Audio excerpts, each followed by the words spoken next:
Selamat sore teman-teman semuanya. Oke, sepertinya masih ada kursi-kursi yang belum terisi ya. Dipersilakan kepada teman-teman untuk mengisi yang kosong terlebih dahulu sebelum kita mulai sesi diskusi publik kolaborasi Lab Demokrasi dan Indonesian Education Watch pada sore hari ini.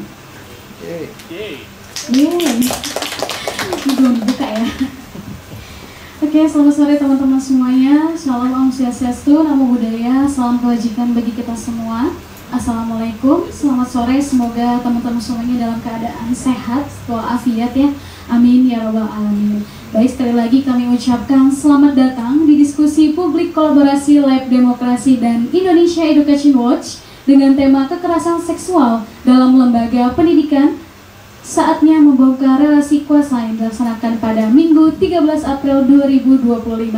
Mohon berikan tepuk tangan terlebih dahulu teman-teman bagi kita semua. Luar biasa ya. Ada yang dari jauh, kemudian ada mbak-mbak pemateri kita yang sudah hadir pada sore hari ini. Terima kasih banyak. Baik teman-teman, sudah hampir 3 tahun Undang-Undang Nomor 12 Tahun 2022 tentang tindak pidana kekerasan seksual disahkan. Undang-undang ini menandai transformasi penting bagi Indonesia untuk menangani masalah kekerasan seksual secara lebih serius. Namun sayangnya, laporan Komnas Perempuan justru memperlihatkan jumlah kekerasan seksual pada 2024 meningkat dibanding tahun 2023. Peningkatan ini justru menjadi pertanyaan bagi kita semua, apakah hal ini disebabkan oleh maraknya jumlah kasus nyata yang terjadi atau mungkin akomodatifnya sistem pelaporan. Namun sayangnya di Indonesia, khususnya di beberapa lembaga pendidikan yang selama ini menjunjung tinggi nilai keluhuran, justru menjadi salah satu tempat dengan resiko tinggi terjadinya kasus kekerasan seksual. Bahkan lembaga pendidikan justru lebih sibuk menutupi kasus dibanding mencegah dan menangani kasus kekerasan seksual dengan pendekatan yang berpihak kepada korban. Bersama saya, Dia Hastari sebagai moderator yang akan memandu jalannya diskusi publik yang dilakukan oleh Indonesia Education Watch dan Lab Demokrasi dengan menyediakan ruang penjumpaan bagi masyarakat dan orang muda untuk memahami dan turut serta dalam upaya mewujudkan pendidikan yang bebas dari kekerasan seksual. Baik teman-teman, diskusi publik ini kita dibersamai oleh 2 orang narasumber yang berpengalaman di ahlinya. Yang pertama ada Kak Eva Nur Cahyani yang berasal dari Lingkar Studi Feminis. Berikan apresiasi terlebih dahulu teman-teman ke Kak Eva Nur Cahyani.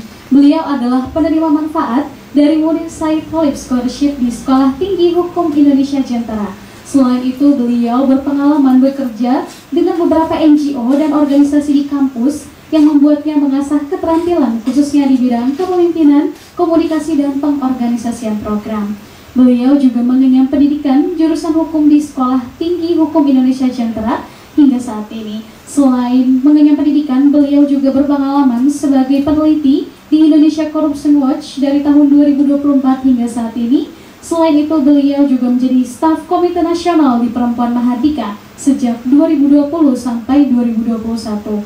Beliau juga merupakan founder dan koordinator di Lingkar Studi Feminis sejak 2019 hingga saat ini. Selain Kak Eva Nur Cahyani, kita juga dibersamai oleh Kak Nurul Aziza dari SafeNet. Berikan apresiasi terlebih dahulu teman-teman untuk Kak Nurul Aziza.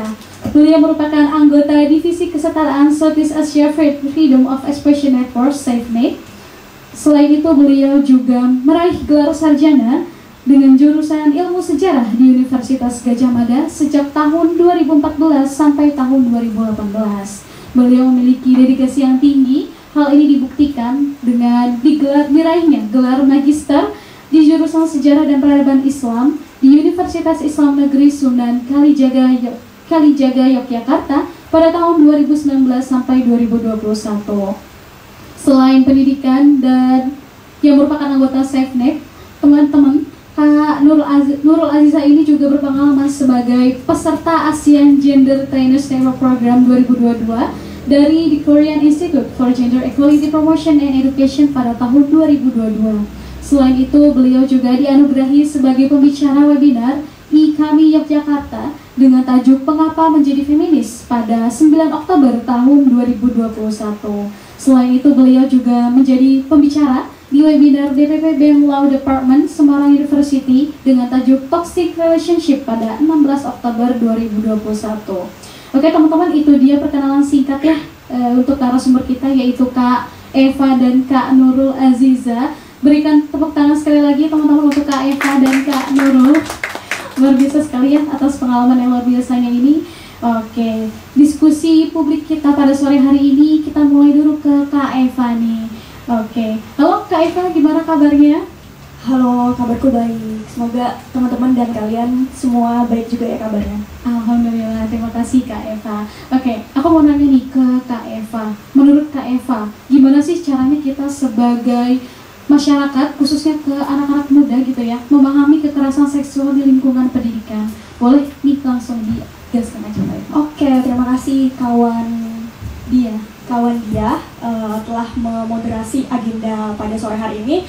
Sebelumnya selamat sore, terima kasih banyak juga. Kita perlu tepuk tangan juga kepada kawan-kawan yang sudah hadir sore hari ini. Terima kasih banyak gitu ya sudah meramaikan agenda hari ini. Kemudian juga teman-teman pelaksana yang menjadi panitia kegiatan ini juga kita perlu apresiasi gitu ya, sehingga isu-isu kekerasan seksual itu kita diskusikan dan kita obrolkan pada sore hari ini. Nah, sebelum menjawab pertanyaan saya sendiri mau sedikit memperkenalkan apa itu Lingkar Studi Feminis begitu. Jadi Lingkar Studi Feminis itu adalah kolektif feminis. Dia berdiri di tahun 2019, yang dimana dia berdiri di wilayah Banten dan saat ini meluas di beberapa Jabodetabek. Salah satu fokus isunya adalah kita membahas dan juga mengawal beberapa isu politik, ekonomi, sosial, budaya dengan kacamata feminis, dan salah satunya adalah isu kekerasan seksual.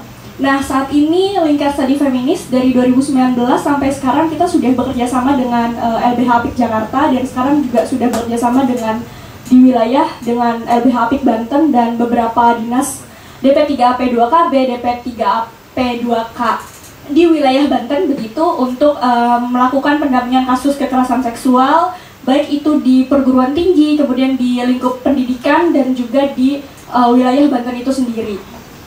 Nah, LSF juga kita sudah membuat salah satu dokumentasi berbentuk catatan tahunan, yang dimana itu juga kita dokumentasikan di beberapa platform di website kami, kemudian di Instagram kami, di mana kita juga aktif dalam melakukan pendampingan kasus. Tetapi memang yang menjadi catatan saat ini yang didokumentasikan di Catahu adalah kasus-kasus yang didampingi di lingkup pendidikan tinggi gitu. Nah, kemudian gimana sih agar masyarakat, kemudian kita mungkin di lingkup perguruan tinggi itu sendiri ya, sebagai mahasiswa, orang muda dan orang-orang yang memang aktif di isu ini gitu, penting untuk memahami yang pertama pengertian dari kekerasan seksual itu sendiri gitu ya. Aku pikir aku nggak perlu menjelaskan panjang lebar apa itu KS dan lain sebagainya, karena sebenarnya juga sudah banyak dikampanyekan. Kemudian juga aku yakin teman-teman juga pasti sudah membaca dan lain sebagainya gitu. Ada aturannya, ada di Undang-Undang Tindak Pidana Kekerasan Seksual. Kemudian kalau kita mau baca dan lihat secara detail bagaimana pola kekerasan seksual dan bagaimana pendampingan kasus di lingkup pendidikan, itu juga sudah ada Permendikbudristek nomor 30 yang dimana dia lahir sebelum ada Undang-Undang Tindak Pidana Kekerasan Seksual begitu. Kemudian juga di lingkup pendidikan tinggi di bawah Kemenak itu ada Permenak. Kemudian sekarang yang terbaru di 2023 itu ada Permendikbudristek nomor 46 yang dimana dia mengatur tentang PPKS di lingkup sekolah, baik itu sekolah dasar, tingkat PAUD, kemudian juga SMP dan SMA, yang dimana itu juga mendorong begitu dinas-dinas pendidikan di beberapa wilayah untuk membangun sebuah satuan tugas yang disebutnya, kita juga salah satu catatan di pemerintah kita itu adalah nomenklatur ya, pergantian kepengurusan dan sebagainya, kabinet dan lain sebagainya, nomenklaturnya berbeda. Itu yang awalnya Satgas atau Satuan Tugas, sekarang jadi SPPKTP, agak panjang ya. Tapi itu juga cita-citanya sama seperti Satgas PPKS gitu, hanya nomenklaturnya saja gitu kalau di lingkup pendidikan. Itu selain pengertian dari kekerasan seksual, yang kedua kita juga penting untuk memahami konteks relasi kuasa ya dalam isu kekerasan seksual. Kenapa? Karena sebenarnya kalau kita ngomongin soal kekerasan seksual di lingkup pendidikan, baik itu di tingkat SD, SMA, SMP atau SMK dan juga perguruan tinggi, itu pola-polanya sama sebenarnya. Adanya relasi kuasa, kemudian juga adanya sistem yang sangat maskulin dan lain sebagainya. Dan itu penting banget untuk kita mempelajari bahwa sistem-sistem seperti itu, kemudian kultur dan budaya yang maskulin itu juga menjadi salah satu penyebab kenapa adanya kekerasan seksual dan juga bahkan kasusnya itu dibungkam begitu. Kemudian selain memahami pengertian, kemudian relasi kuasa, juga kita penting untuk memahami kondisi korban gitu ya. Nah ini yang penting jadi catatan kita sebagai orang muda adalah terkadang kita bersikap seperti hero gitu, bahwa oke, gue memang aktif sebagai mungkin aktivis atau mungkin sebagai orang yang memang pro korban dan lain sebagainya, tanpa kita melihat bagaimana kondisi korban kita langsung mau viralkan, atau mungkin kita bisa langsung yaudah mendorong korban untuk speak up tanpa melihat bagaimana psikologis korban gitu. Nah itu juga penting untuk kita juga peka terhadap kondisi secara psikologis korban begitu, bukan atas karena kita ambisi untuk mendampingi atau kita hero nih, gue udah pro banget nih sama korban dan sebagainya. Jadi itu penting banget untuk juga peka terhadap itu. Mungkin itu dulu. Ya. Terima kasih banyak pada Kak Eva. Jadi selain memahami apa makna dari kekerasan seksual, itu juga penting juga untuk mengetahui tentang relasi kuasa ya Mbak ya. Oke, karena seringkali ditemukan bahwa korban-korban yang memang mengalami kekerasan seksual itu mungkin memiliki gangguan psikologis juga. Itu sudah pasti ya Kak Eva ya. Oke, tadi juga seiring dengan perkembangannya budaya seperti itu, bahkan seringkali munculnya masculinity ya Mbak Kak Eva gitu ya. Sekalipun kita sudah istilah kata sudah berkembang atau mungkin sudah perkembangannya dengan dimaraknya perkembangan teknologi seperti itu, namun ternyata isu-isu yang maskulin seperti itu tetap ada seperti itu. Oke, ngomongin soal teknologi ya, kita pasti berbicara tentang ranah digital nih. Oke, ini menurut Mbak Nurul Azizah, bagaimana sih memahami kekerasan seksual di ranah digital? Apalagi sekarang itu perkembangan teknologi semakin marak ya, semakin maraknya mungkin jumlah populasi di manusia di dunia ini seperti itu, pasti maraknya juga nih perkembangan teknologi yang digunakan oleh orang-orang seperti itu. Nah, kalau dari sudut pandang Mbak Nurul Azizah sendiri, gimana caranya kita memahami kekerasan seksual di ranah digital? Udah nyala? Aku harus mencet. Ada kan yang kemudian besar ya? Halo? Oke. Aku pinjam mic-nya juga. Belum. Kok nggak nyala? Oke. Terima kasih dia pertanyaannya. Kalau kita menyentuh, aku memperkenalkan sedikit untuk teman-teman mungkin kalau belum familiar dengan SafeNet ya. Kami adalah organisasi yang bergerak di bidang hak-hak digital. Jadi ada 3 utama ranah kampanye kami adalah yang pertama hak kebebasan hak untuk mengakses internet tentu saja. Lalu yang kedua adalah hak kebebasan berekspresi, dan yang terakhir adalah hak untuk merasa aman di dalam penggunaan di dunia digital gitu. Nah, kalau tadi dia sudah memperkenalkan bahwa aku adalah bagian dari divisi kesetaraan dan inklusi. Nah, ruang gerak kami ada di hak yang ketiga, bahwa hak untuk memperoleh rasa aman. Nah, salah satunya di bawah platform, di bawah divisi kami, itu kemudian ada platform yang disebut dengan Awas KBGO. Ini ada Instagramnya teman-teman, ada juga websitenya. Kami sudah kemarin sedang branding dan sekarang sedang memperbaiki website. Dan riset-risetnya sebenarnya sesuai dengan namanya ya, Awas KBGO.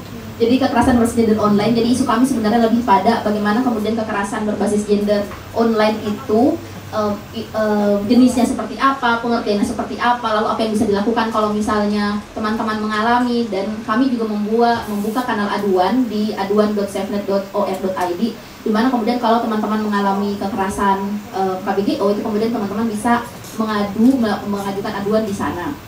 Dan layanan yang ada kemudian kami menawarkan layanan kemudian bicara soal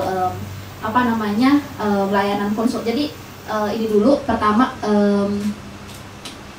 layanan untuk keamanan digital. Lalu kemudian yang kedua adalah kami juga menawarkan kalau teman-teman kemudian membutuhkan konseling psikologi, kami kemudian bisa menghubungkan. Jadi kami bekerja sama dengan satu yayasan lagi untuk kemudian membuka layanan konseling psikologi jadi ranahnya ke sana. Kalau misalnya teman-teman butuh ranah bantuan hukum, biasanya kami akan menawarkan untuk misalnya bisa menghubungi lembaga lain, misalnya LBH Apik seperti yang sudah dilakukan oleh LSF.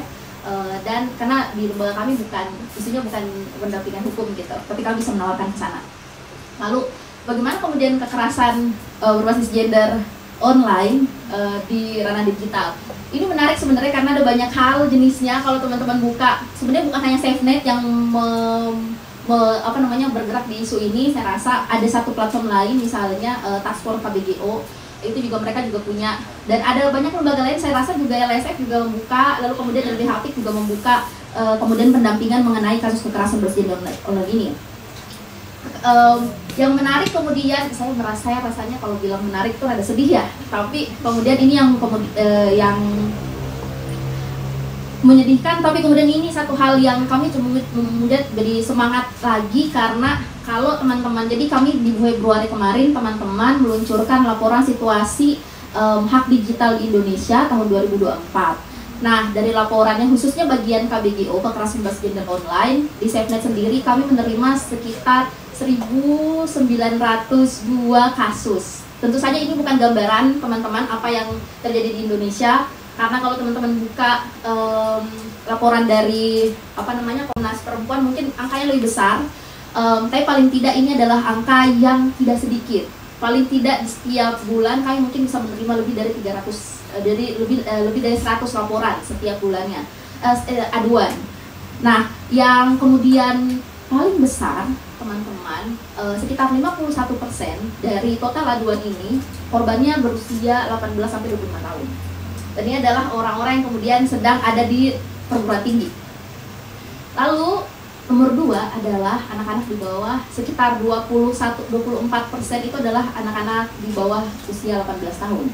Yang ini jadi concern kita bersama teman-teman, bahwa ternyata yang menjadi korban khususnya di ranah digital itu bukan hanya orang-orang yang kayak kita nih, maksudnya orang-orang yang mungkin mereka sudah dewasa, mereka sudah punya kemampuan yang baik untuk mengakses teknologi, kemudian bisa melihat, oh iya ini yang bisa saya lakukan, ini yang tidak bisa saya lakukan, ini yang kemudian harus bisa dilakukan kalau misalnya kita menghadapi kasus seperti ini gitu.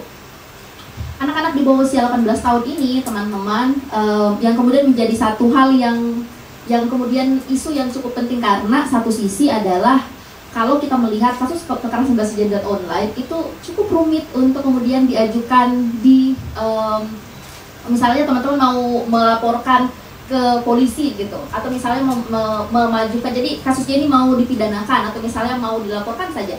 Ini cukup rumit, pertama karena kita tidak tahu di internet itu kita punya, jadi ketika bicara soal relasi kuasa, di internet itu punya satu lagi teman-teman, anonimitas.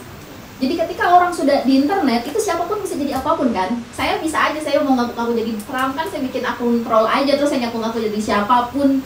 Dan itu tidak semua orang punya kemampuan untuk mengakses, untuk kemudian mengetahui siapa orang di balik akun ini.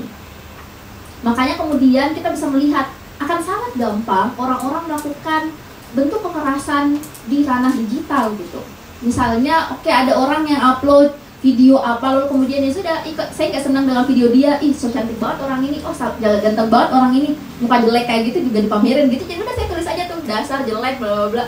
Jadi kalau misalnya kita ketemu muka kayak gini, saya mungkin akan menahan, karena kan teman-teman lihat saya ya, saya sejengkel apapun sama teman-teman, saya tahan dulu nih.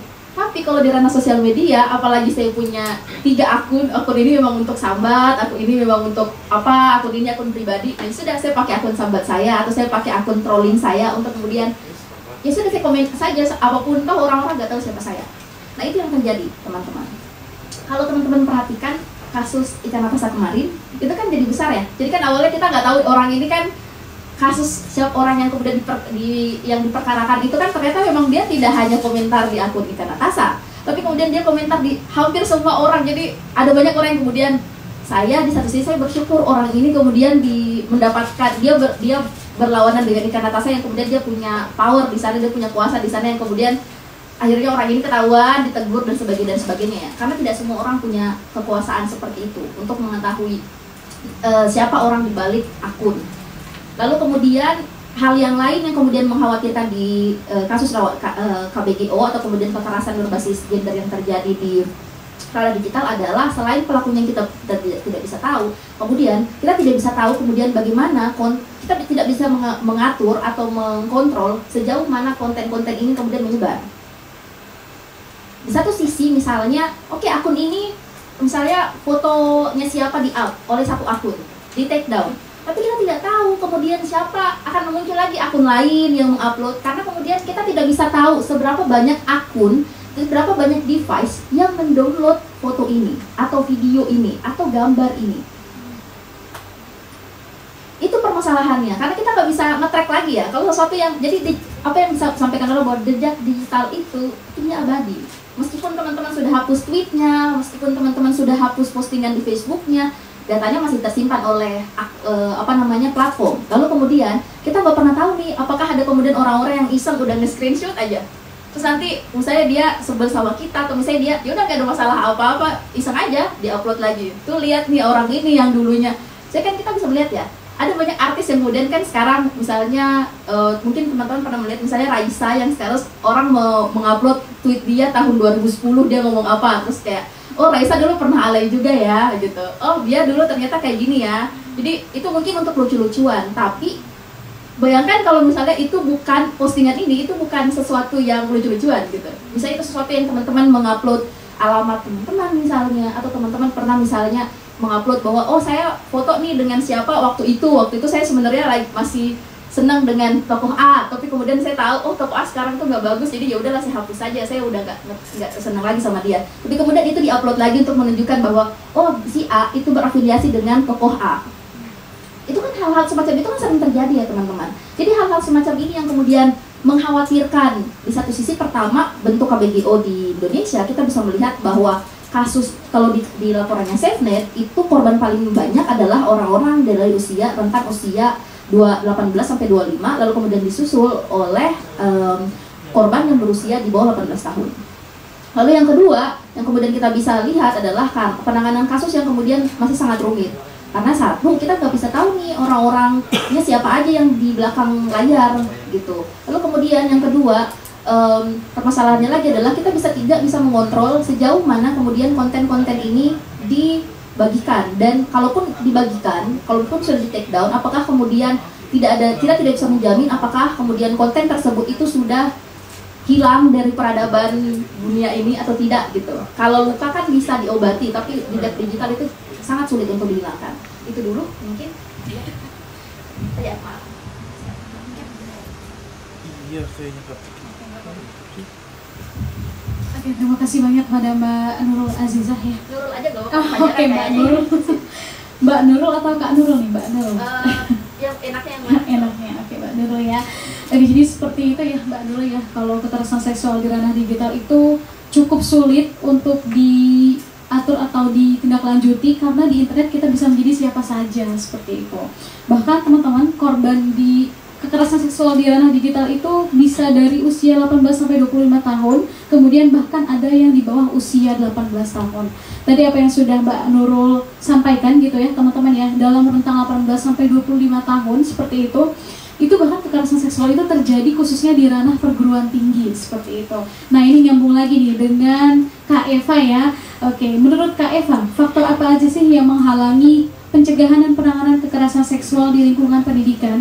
Khususnya tadi Mbak Nurul sudah menyebutkan ya, ternyata di rentang usia 18 sampai 25 tahun itu juga cukup rentan terjadi kekerasan seksual, apalagi di ranah digital ini. Bagaimana menurut Mbak Eva, apa yang menjadi penghalang kita atau apa yang menjadi suatu kesulitan bagi kita untuk dihadapi dalam menangani kekerasan seksual khususnya di lingkungan pendidikan ini? Silakan Mbak Eva. Oke, nah mungkin sebelum aku menjawab terkait bagaimana kesulitannya begitu ya, kita mungkin bisa sama-sama refleksi, karena mungkin di sini kawan-kawan juga masih ada yang menjadi siswa atau mahasiswa begitu ya, ataupun dosen ataupun guru gitu di lingkup perguruan tinggi maupun di lingkup pendidikan SD, SMP, SMA. Kita perlu refleksi dulu terkait budaya ya. Nah, budaya yang diciptakan dari lingkungan pendidikan ataupun lingkungan perguruan tinggi yang kita ciptakan. Misalnya gini, di beberapa perguruan tinggi seperti budaya maskulinitas, misalnya perempuan tidak boleh memimpin, kemudian juga ada jam malam bagi perempuan, kemudian juga ada budaya bahwa perempuan hanya ditempatkan di divisi-divisi yang domestik begitu ya, seperti konsumsi dan lain sebagainya. Itu adalah juga budaya yang menganggap bahwa perempuan itu adalah gender nomor 2 gitu ya, yang akhirnya itu juga melabelkan bahwa ya nggak masalah perempuan dilecehkan, perempuan mengalami kekerasan seksual dan lain sebagainya. Itu juga jadi salah satu tantangan dari penanganan pun juga pencegahan gitu ya, karena budaya itu juga masih sangat melekat gitu. Kemudian tantangannya lagi adalah juga pola-pola kekerasan seksual ini, salah satunya tadi juga sudah sempat aku mention adalah terkait konteks relasi kuasa, di mana pelakunya itu memiliki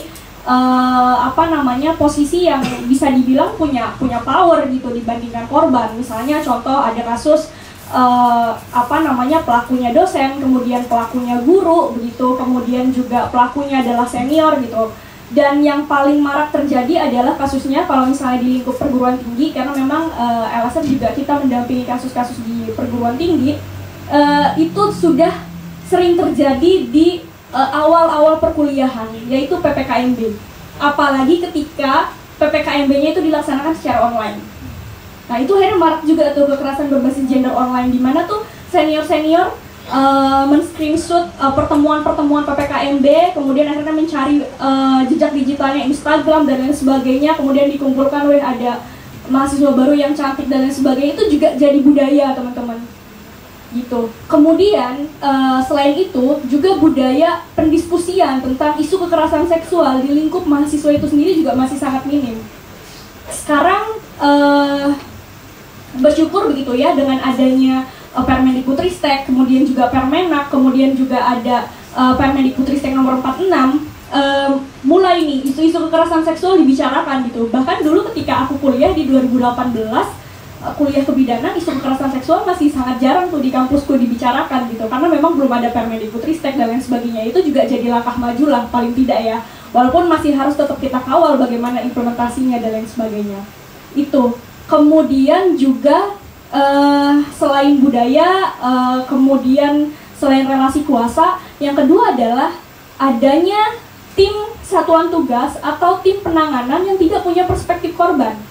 Nah ini juga jadi tantangan, sampai akhirnya kayak terkadang kita menilai dengan adanya satuan tugas di perguruan tinggi atau adanya satuan tugas di lingkup pendidikan, itu akan menjadikan kampus-kampus kita tuh aman gitu ya, kampus-kampus kita tuh clear dalam melakukan pendampingan. Tetapi pada kenyataannya teman-teman, meskipun sudah ada Permendikbudristek dan 3 aturan turunan dari UTPKS yang ada di lingkup pendidikan, secara implementasi itu masih perlu kita kawal dan perlu kita kritisi.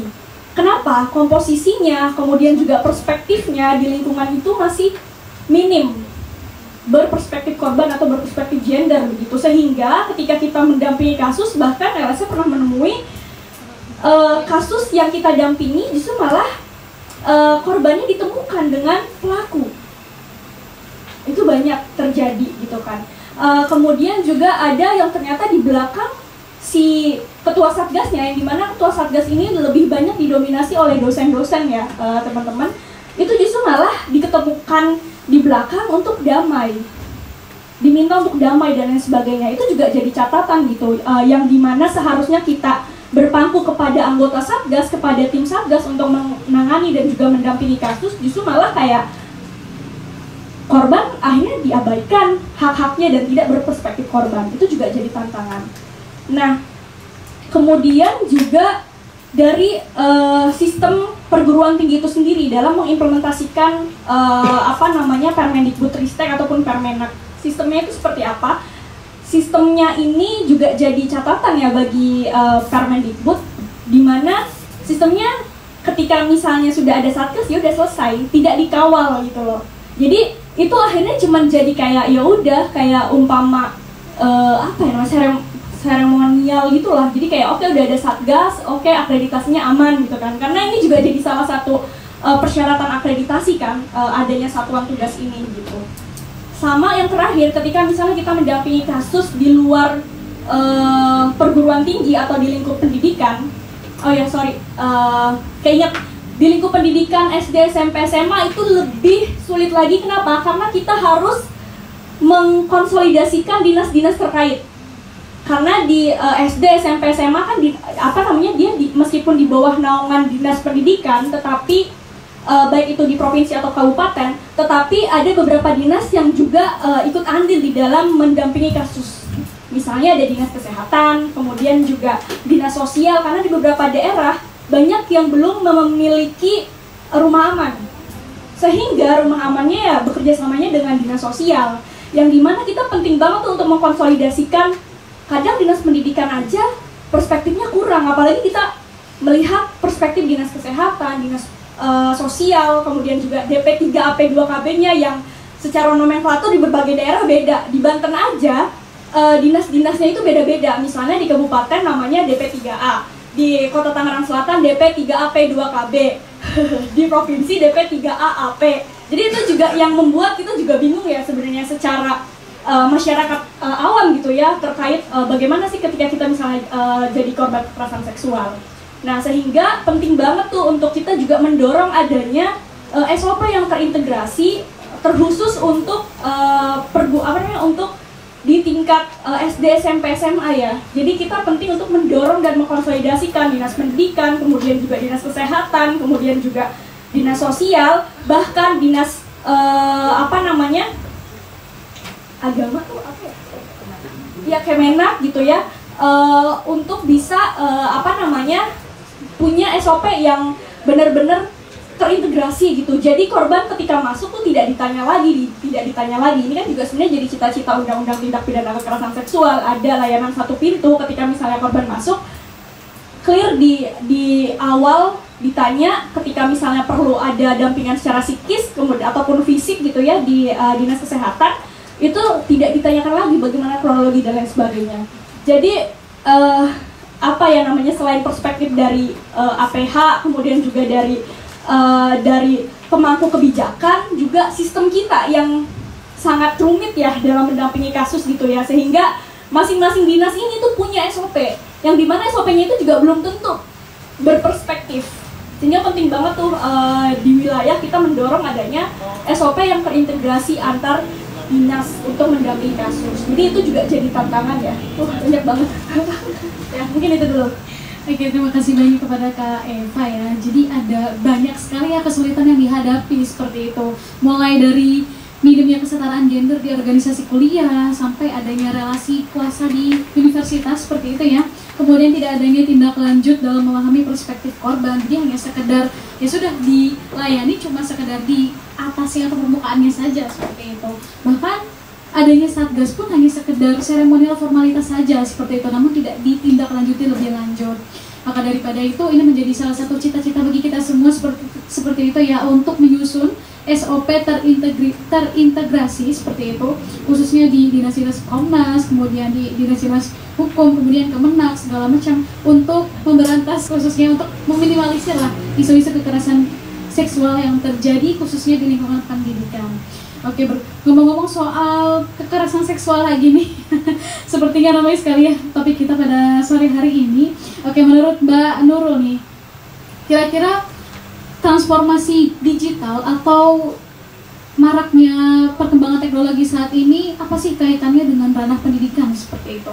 Tadi Mbak Eva sudah menyebutkan bahwa tadi yang salah satu contoh transformasi digital di ranah pendidikan itu seperti tadi ya, ada PKKMB online seperti itu, dan itu seringkali munculnya seperti itu ya, kesempatan-kesempatan bagi siswa-siswa yang mungkin merasa bahwa power gue tinggi nih seperti itu, untuk melakukan ya kekerasan seksual kepada mahasiswa-mahasiswa yang masih tergolong baru di kampus itu.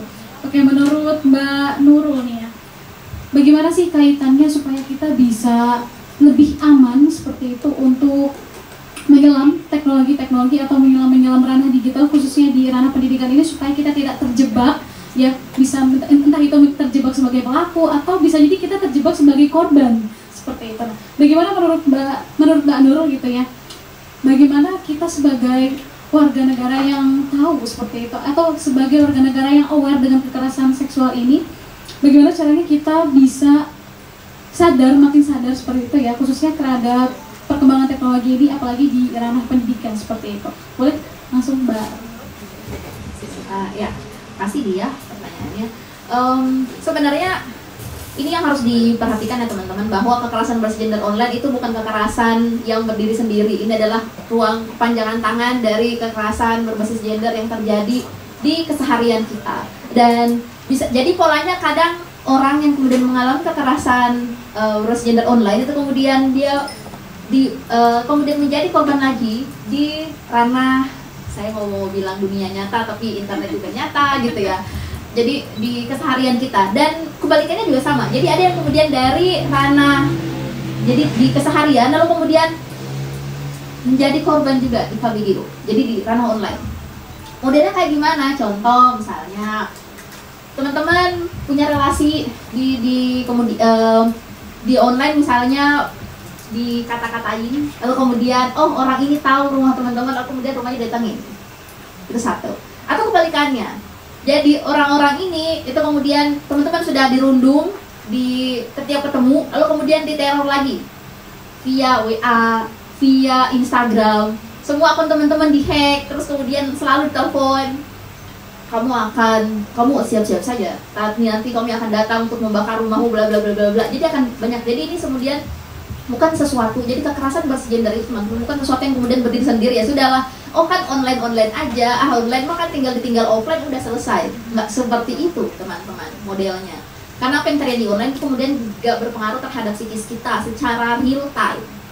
Kalau kamu kemudian diteror orang di WA, bisa diteleponin orang terus-menerus, itu kan kamu jadi khawatir ya, ini orang kenapa, saya ada masalah apa nih gitu.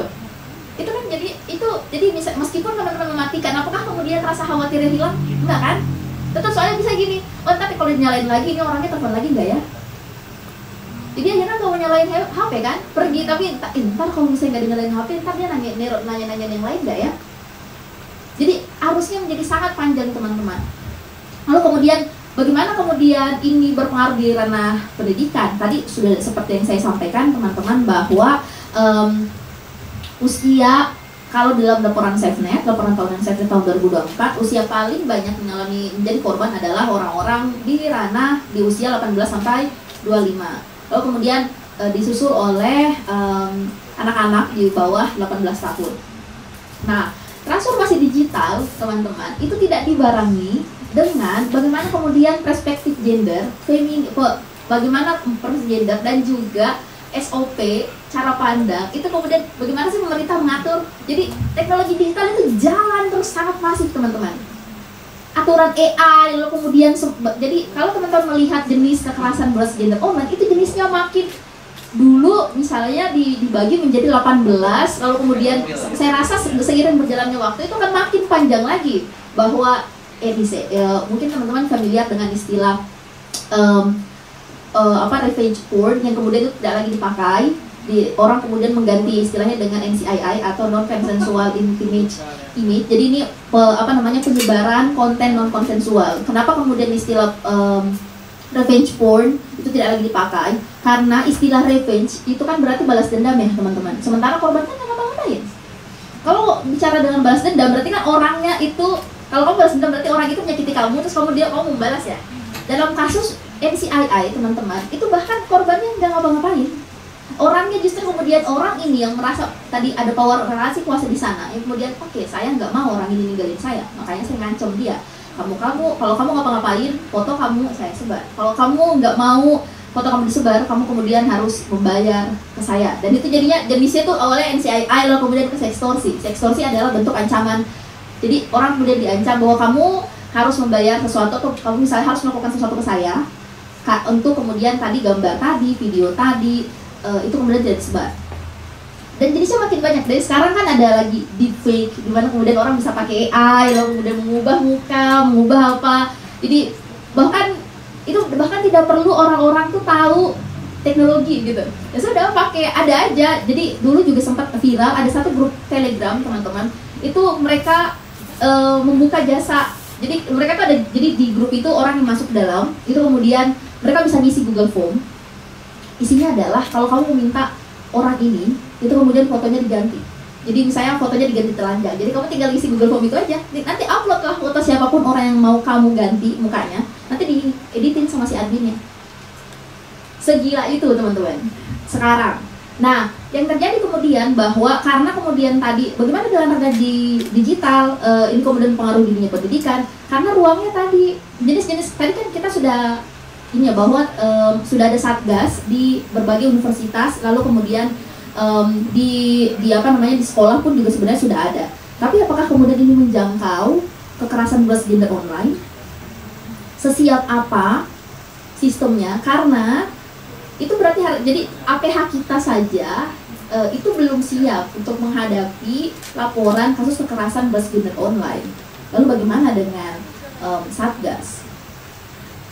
Nah, lalu kemudian dan jadinya itu tadi misalnya nih teman-teman mungkin pernah mendengarkan bagaimana kemudian kekerasan itu terjadi di misalnya antar mahasiswa di mana DM Instagram misalnya, atau DM X, atau misalnya di WA, atau kemudian di Telegram. Jadi berbagai macam aplikasi. Entahlah teman-teman mungkin pernah mendengarkan, oh iya nih ada teman-teman, ada fotonya teman-teman yang kemudian dicatat oleh orang lain, dibuat akun fake. Kemudian di berita yang lain akun fake-nya bahkan dipakai untuk buka BO. Lalu kemudian di satu cerita yang lain, oh kasusnya ini dipakai kemudian dalam black campaign. Jadi misalnya, oh jangan pilih si A karena dia adalah apa. Jadi nanti dia ngambil gambarmu ngapain, terus kemudian dibuat narasinya bahwa dia ngapa-ngapain.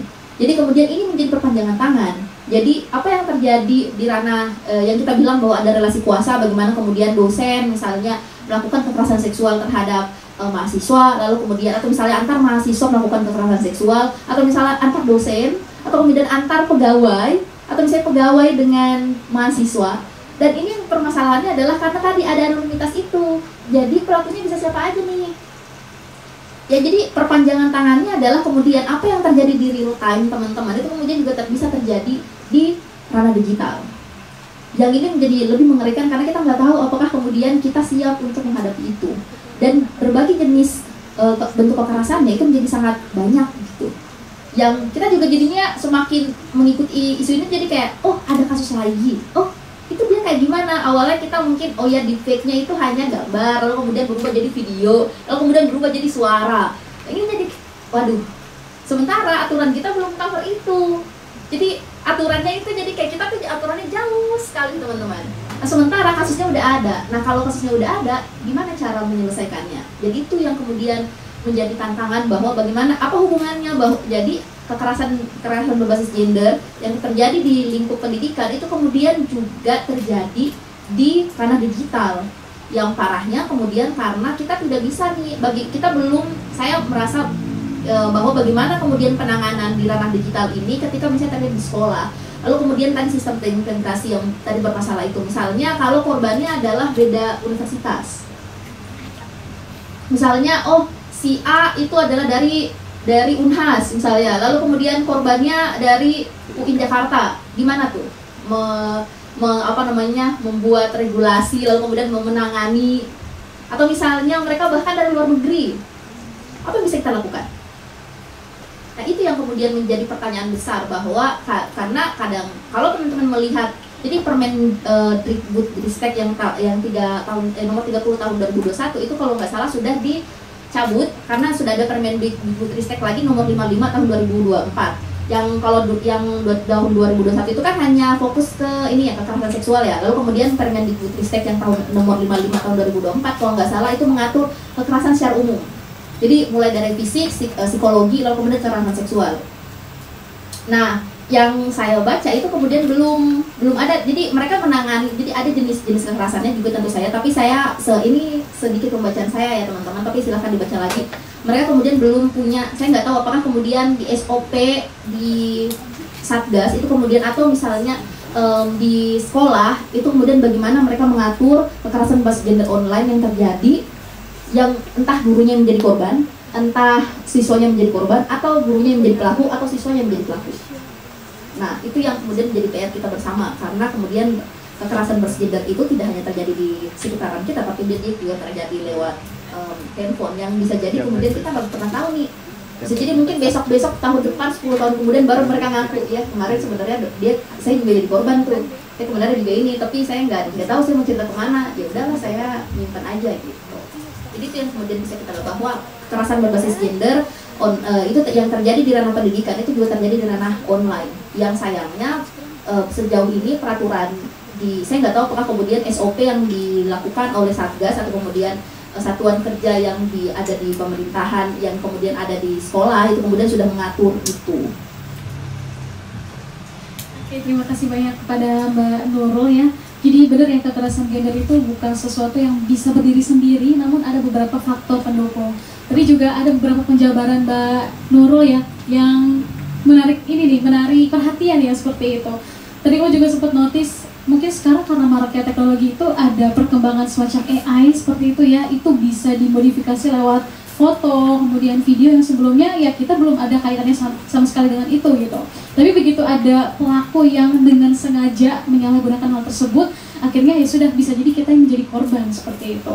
Nah, AI pun bisa menjadi bantuan sebenarnya sekaligus menjadi ancaman ya seperti itu. Oke, sekarang kita move nih ke Kak Eva ya. Oke, Kak Eva, penggunaan AI saat ini bisa terbilang sebenarnya membantu pekerjaan mahasiswa seperti itu ya, entah itu membantu pekerjaan melaksanakan tugas atau membantu bahkan pekerjaan dosen-dosen pun atau mungkin pekerjaan karyawan-karyawan di perkuliahan pun juga sebenarnya bisa membantu gitu AI itu sendiri seperti itu. Oke, nah menurut Kak Eva nih, dengan maraknya perkembangan AI atau perkembangan teknologi yang saat ini semakin diperkembangkan seperti itu, apa saja yang perlu dipersiapkan untuk membentuk lingkungan pendidikan yang bebas dari kekerasan seksual, khususnya supaya kita terjaga nih, supaya perkembangan teknologi itu tidak berdampak sebegitu buruknya kepada kita. Silakan kepada Kak Eva. Oke, mungkin ini nanti kalau untuk teknologi bisa ditambahin sama Kak Nurul juga ya. Tapi tadi aku menanggapi Kak Nurul gitu, apakah SOP gitu ya, standar operasional prosedur di berbagai satgas itu sudah mengatur tentang konteks KBGO dan lain sebagainya. Sebenarnya SOP di masing-masing kampus itu juga berbeda-beda. Jadi tim satgas itu membuat sendiri, kemudian makanya ya penting bagi kita sebagai mahasiswa tuh ikut aktif gitu ya, mengkritisi bagaimana narasi-narasi yang ada di SOP. Misalnya contoh di wilayah Banten ada satu kampus di Serang, dia sudah ada satgasnya, sudah ada SOP-nya. Tentu belum mengatur tentang KBGO, tetapi salah satu aturannya adalah adanya jam malam bagi perempuan. Karena dianggap perempuan itu rentan ketika malam dan lain sebagainya. Sedangkan ketika agenda-agenda organisasi kan kadang malam ya, itu juga akhirnya membatasi perempuan untuk bisa aktif dalam berorganisasi gitu. Nah, kemudian di salah satu kampus lagi di wilayah Tangerang, itu anggota satgasnya semuanya komposisinya dosen. Padahal sudah jelas diatur bahwa komposisinya harus melingkup seluruh civitas akademik, bukan hanya dosen gitu ya, ada mahasiswa, bahkan mahasiswanya itu juga tidak didominasi oleh fakultas hukum, karena ada juga di kampus Banten itu didominasi oleh fakultas hukum, karena dianggapnya teman-teman yang belajar tentang hukum paham juga atau melek tentang isu KS, padahal nggak juga gitu. Nah, jadi itu juga yang jadi catatan nih dalam beberapa peraturan-peraturan di bawah lingkungan perguruan tinggi ataupun pendidikan, dalam implementasinya itu juga masih ngabur gitu ya, masih ngawur gitu ya. Tetapi paling tidak kenapa jadi langkah maju adalah akhirnya dibicarakan isu kekerasan seksual ini di lingkungan pendidikan dan juga perguruan tinggi gitu. Kemudian ada satu contoh lagi di mana SOP-nya itu justru malah si korban dengan pelaku itu lebih baik didamaikan. Dan ini sangat miris karena kenapa? Karena ini kampusnya kampus yang sangat elit di wilayah Tangerang gitu ya.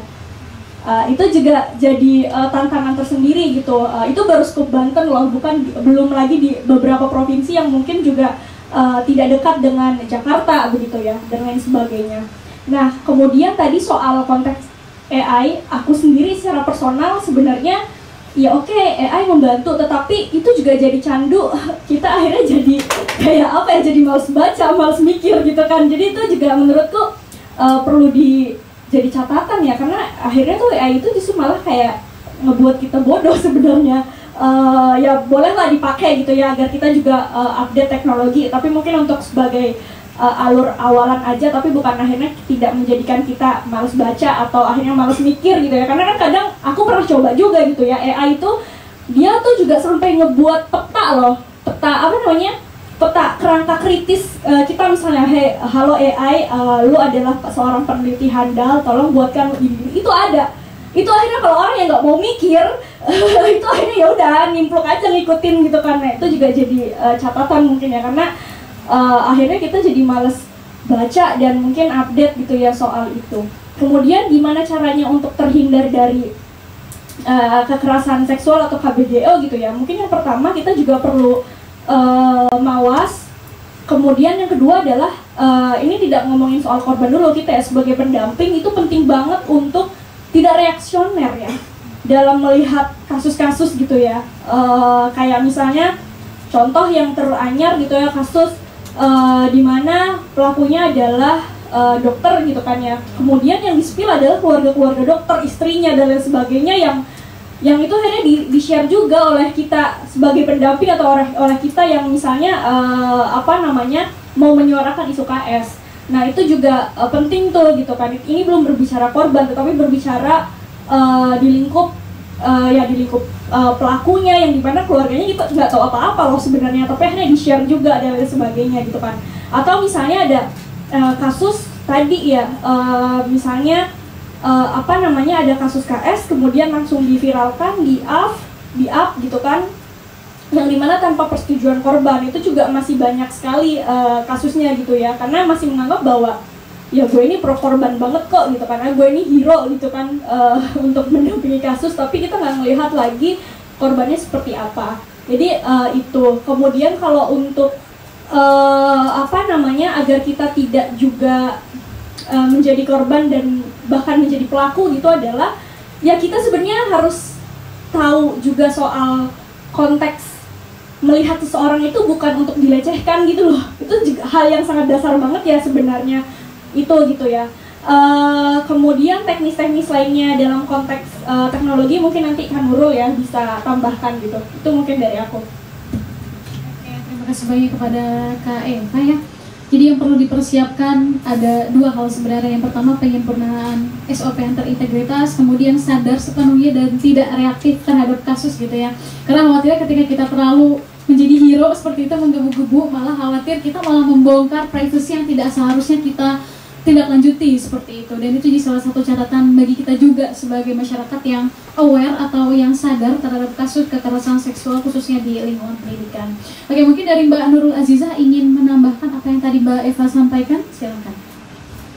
Ya, aku mau nambahin dikit aja sih, bahwa ya sekarang kan modelnya ini sangat menyedihkan sebenarnya teman-teman, bahwa sekarang kan no viral no justice ya. Apa-apa kalau nggak viral dulu mah nggak lanjutin sama siapapun gitu. Nah, ini yang jadi, itu tadi aku juga mau menceritakan bahwa tadi yang betul sekali yang disampaikan Kak Eva, bahwa seringkali kita tuh tidak berfokus terhadap apa yang sebenarnya harus, isu utamanya apa sih.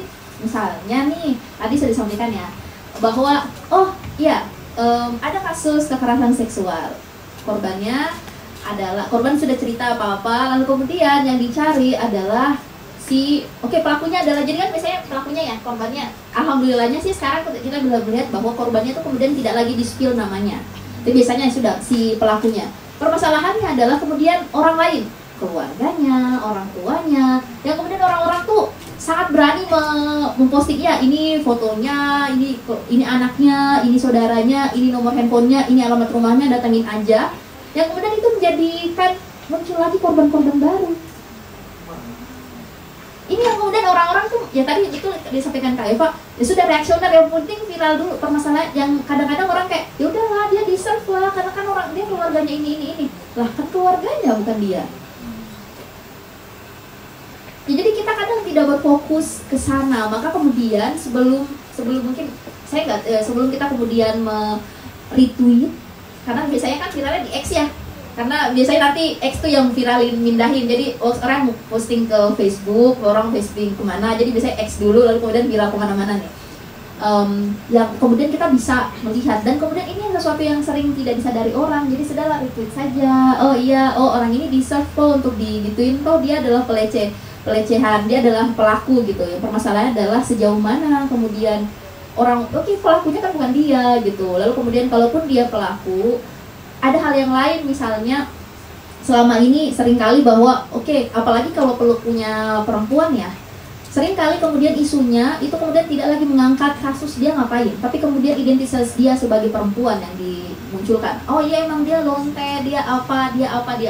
Dan itu terjadi di selama misalnya ini teman-teman hashtag apa ya, undang-undang ini ya, TNI dicabut, itu kan kemudian ada orang-orang, oh inilah mungkin yang teman-teman lihat bahwa siapa ada satu itulah yang anggota DPR yang paling muda itu kan ceritanya, jadi kan dia di-upload ya ceritanya dia kayak gimana, lalu kemudian kan dia jadi di-doxing ya, akun second account-nya, terus kemudian dia akun yang lain, lalu kemudian oh tweet dia yang lama dia ngapain, itu kan bukan sesuatu yang ini bukan sesuatu yang kemudian, itu bukan isunya teman-teman. Kita kemudian tidak senang dengan orang ini karena dia tidak melakukan tugasnya sebagai anggota DPR. Bukan permasalahan apakah dia sudah nge-tweet apa di akun second account-nya. Itu bukan itu, tapi itu yang sering terjadi teman-teman. Dan ini itu menjadi bumerang untuk kita, untuk apalagi perempuan yang menjadi aktivis HAM. Karena ini juga terjadi, jadi akhirnya orang-orang ya udahlah siapa sih dia, naikin lagi dia tweetnya, oh dia adalah orang ini, lalu kemudian orang, jadi ada legitimasi untuk sudah kita bolehlah, jadi yang lawan kita itu kemudian mereka melakukan hal yang sama, menghina, mencaci maki, ngata-ngatain, melakukan pelecehan secara di online karena bilangnya, oh juga kamu melakukan hal yang sama, tuh kan kalau misalnya orangnya ini kamu nggak belain, tapi kok pas orangnya yang itu kamu belain, kok jadi nggak adil?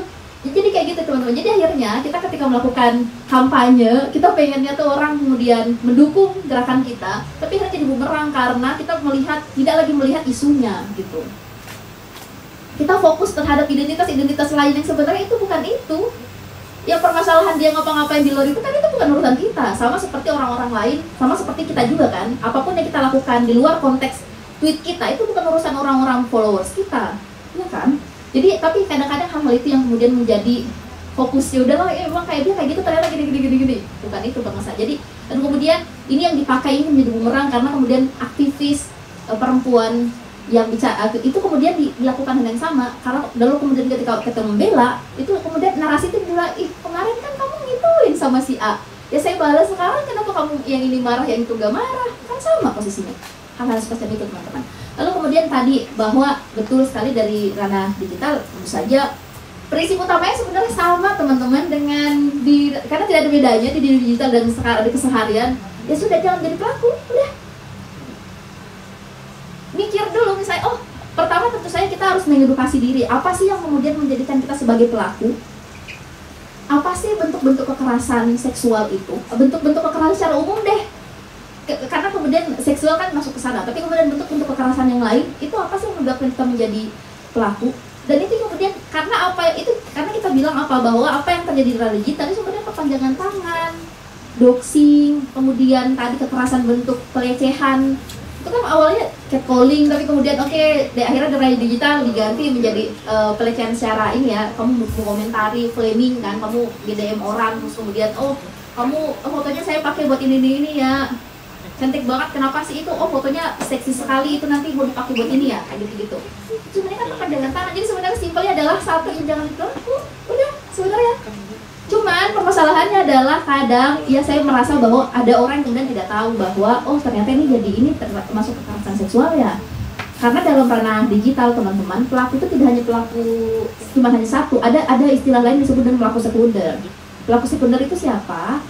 Adalah orang-orang yang retweet, reposting, nge-share. Jadi bukan saya kok yang menyebarkan, tapi kan orang-orang yang komen. Misalnya ada video orang viral, lalu kemudian bagi link dong, pelaku sekunder nih. Karena teman-teman melakukan kekerasan lagi terhadap korban dengan meminta link, dengan menonton bahkan. Kalau ada video-video yang viral kayak gitu, teman-teman laporin aja, gak usah ditonton. Karena dengan menonton kan kebetulan dilihat. Itu sesuatu yang kemudian memalukan bagi orang. Jadi teman-teman ikut menonton sesuatu yang memalukan bagi korban. Jadi ini yang harus. Jadi ada dua hal teman-teman. Pertama, tentu saja kita edukasi diri. Apa sih sebenarnya kekerasan seksual, kekerasan secara umum itu, jenis-jenisnya seperti apa. Lalu kemudian ya sudah, karena teman-teman sudah tahu, ya sudah jangan dilakukan. Simpelnya kayak gitu. Cuman kadang-kadang ya udah tahu aja tapi nggak benar dilakukan. Oh saya tahu aja, lalu kemudian tadi permasalahannya viral lo jasi itu kemudian harus tahu bahwa kita harus ketahui bersama bahwa tidak selamanya di dalam konteks digital teman-teman, apalagi sekarang ada UU ITE ya teman-teman.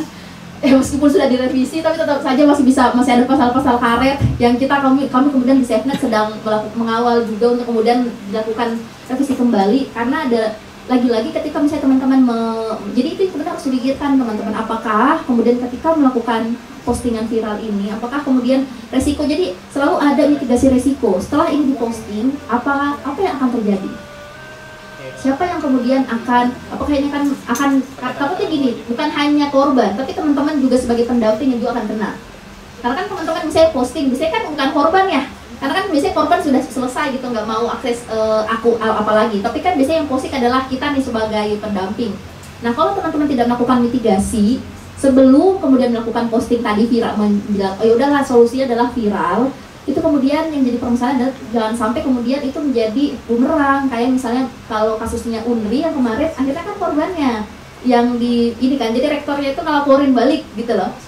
Jadi awalnya korbannya dan kita sebagai pendamping itu sebenarnya kita mau mendorong bahwa korban mendapatkan keadilan, tapi malah jadi bumerang buat kita gitu, karena tadi mitigasi risikonya tidak dilakukan. Maka tadi untuk sebelum melakukan viral lo justice ini, saya bukannya melarang teman-teman, tapi silakan dilakukan dulu analisis mitigasi risikonya seperti apa. Apakah kemudian worth it ini? Apakah ini kemudian adalah satu-satunya jalan untuk mendapatkan keadilan? Kalau misalnya sudah dan korban setuju tentu saja, karena apapun yang teman-teman lakukan itu jangan sampai tidak mendapatkan persetujuan dari korban. Karena kan teman-teman adalah pendamping, bukan teman-teman yang menjadi. Bukan kuncinya itu tidak di teman-teman gitu. Melakukan yes or no, apakah ini dilakukan atau tidak itu bukan di teman-teman. Teman-teman hanya mendampingi. Kalau korbannya mau dilanjutkan, kalau korbannya bilang udah nggak mau lagi, ya udah selesai. Tugas kita hanya mendampingi. Yang itu yang mungkin jadi pertama tadi tentu saja silahkan edukasi diri teman-teman apa sih yang sebenarnya bisa dilakukan, lalu kemudian ya sudah jangan dilakukan. Lalu kalau misalnya teman-teman menjadi pendamping atau teman-teman menjadi korban atau teman-teman tahu kasus, silahkan lakukan dulu mitigasi resiko sebelum teman-teman melakukan sesuatu untuk melihat, karena jangan sampai teman-teman yang awalnya mau mendapatkan keadilan malah teman-teman nih yang diadili gitu, teman-teman yang kemudian dilaporkan kembali, dan itu kan sesuatu yang tidak mau kita sampai terjadi ya teman-teman, karena itu kemudian akan mengurangi orang-orang yang berada di pihak kita nih. Dulu kan dia speak up terus, tapi kemudian setelah dia dilaporin ITE akhirnya ya udah deh saya nggak takut gitu, karena nanti saya dilaporkan polisi, nanti saya kayak gimana, jadi itu dari itu. Oke, terima kasih banyak Mbak Nurul ya. Tadi tidak melakukan pemetaan mitigasi risiko, kemudian tidak melakukan riset lebih lanjut, kemudian tidak mengedukasi diri, itu semua bisa menjadi faktor-faktor yang menghalangi kita dalam pencegahan dan penanganan kekerasan seksual di ranah digital. Dan mungkin karena kita terlalu terburu-buru gitu ya ingin membela si pelaku gitu, justru kita bisa merembet kemana-mana. Makanya that's why itu penting banget gitu ya untuk melakukan semacam riset lebih mendalam seperti itu, kira-kira kampanye yang ingin kita bawakan itu ingin berfokus ke isu seperti apa dan sedalam apa kita memahami isu tersebut, seperti itu. Baik, kita beralih ke Kak Eva nih. Oke, menurut Kak Eva, siapa saja pihak-pihak yang perlu berperan dalam penanganan kekerasan seksual di lingkungan pendidikan? Kira-kira apa saja sih peran-peran yang perlu mereka lakukan untuk membantu kita memerangi gitu ya kekerasan seksual di ranah pendidikan? Silakan Kak Eva.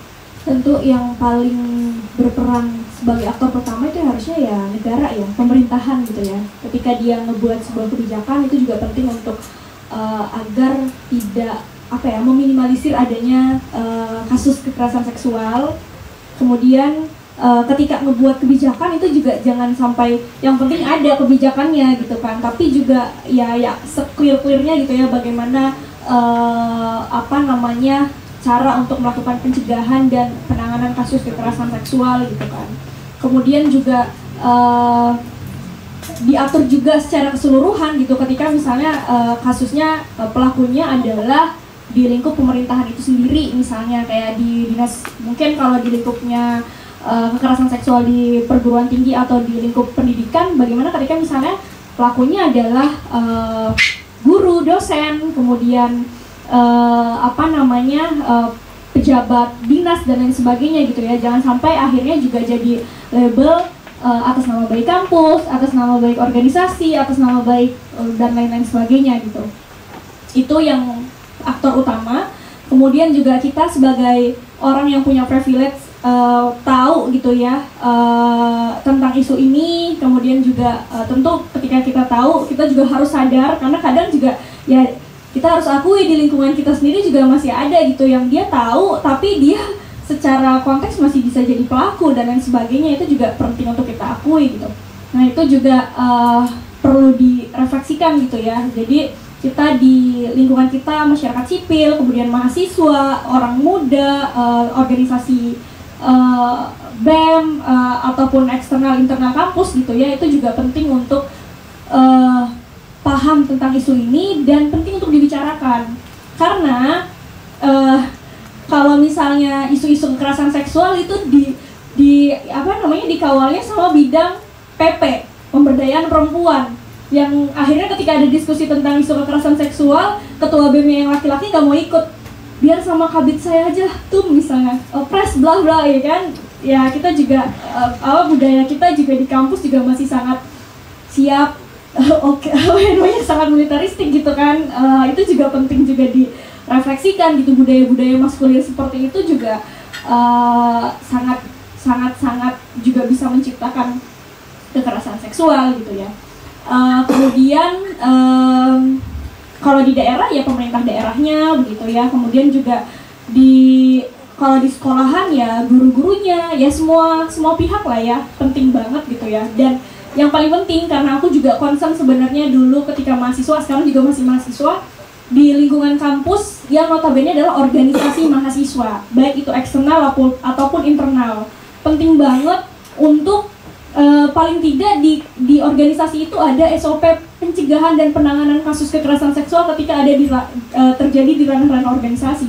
Karena ternyata banyak juga loh kasus-kasus kekerasan seksual yang terjadi di lingkungan organisasi. Dan kemudian akhirnya senior ikut campur, akhirnya ya udah nggak usah diselesaikan kasusnya karena nanti organisasi kita tercoreng dan lain sebagainya. Itu terjadi di lingkup pendidikan gitu. Jadi itu sih sebenarnya.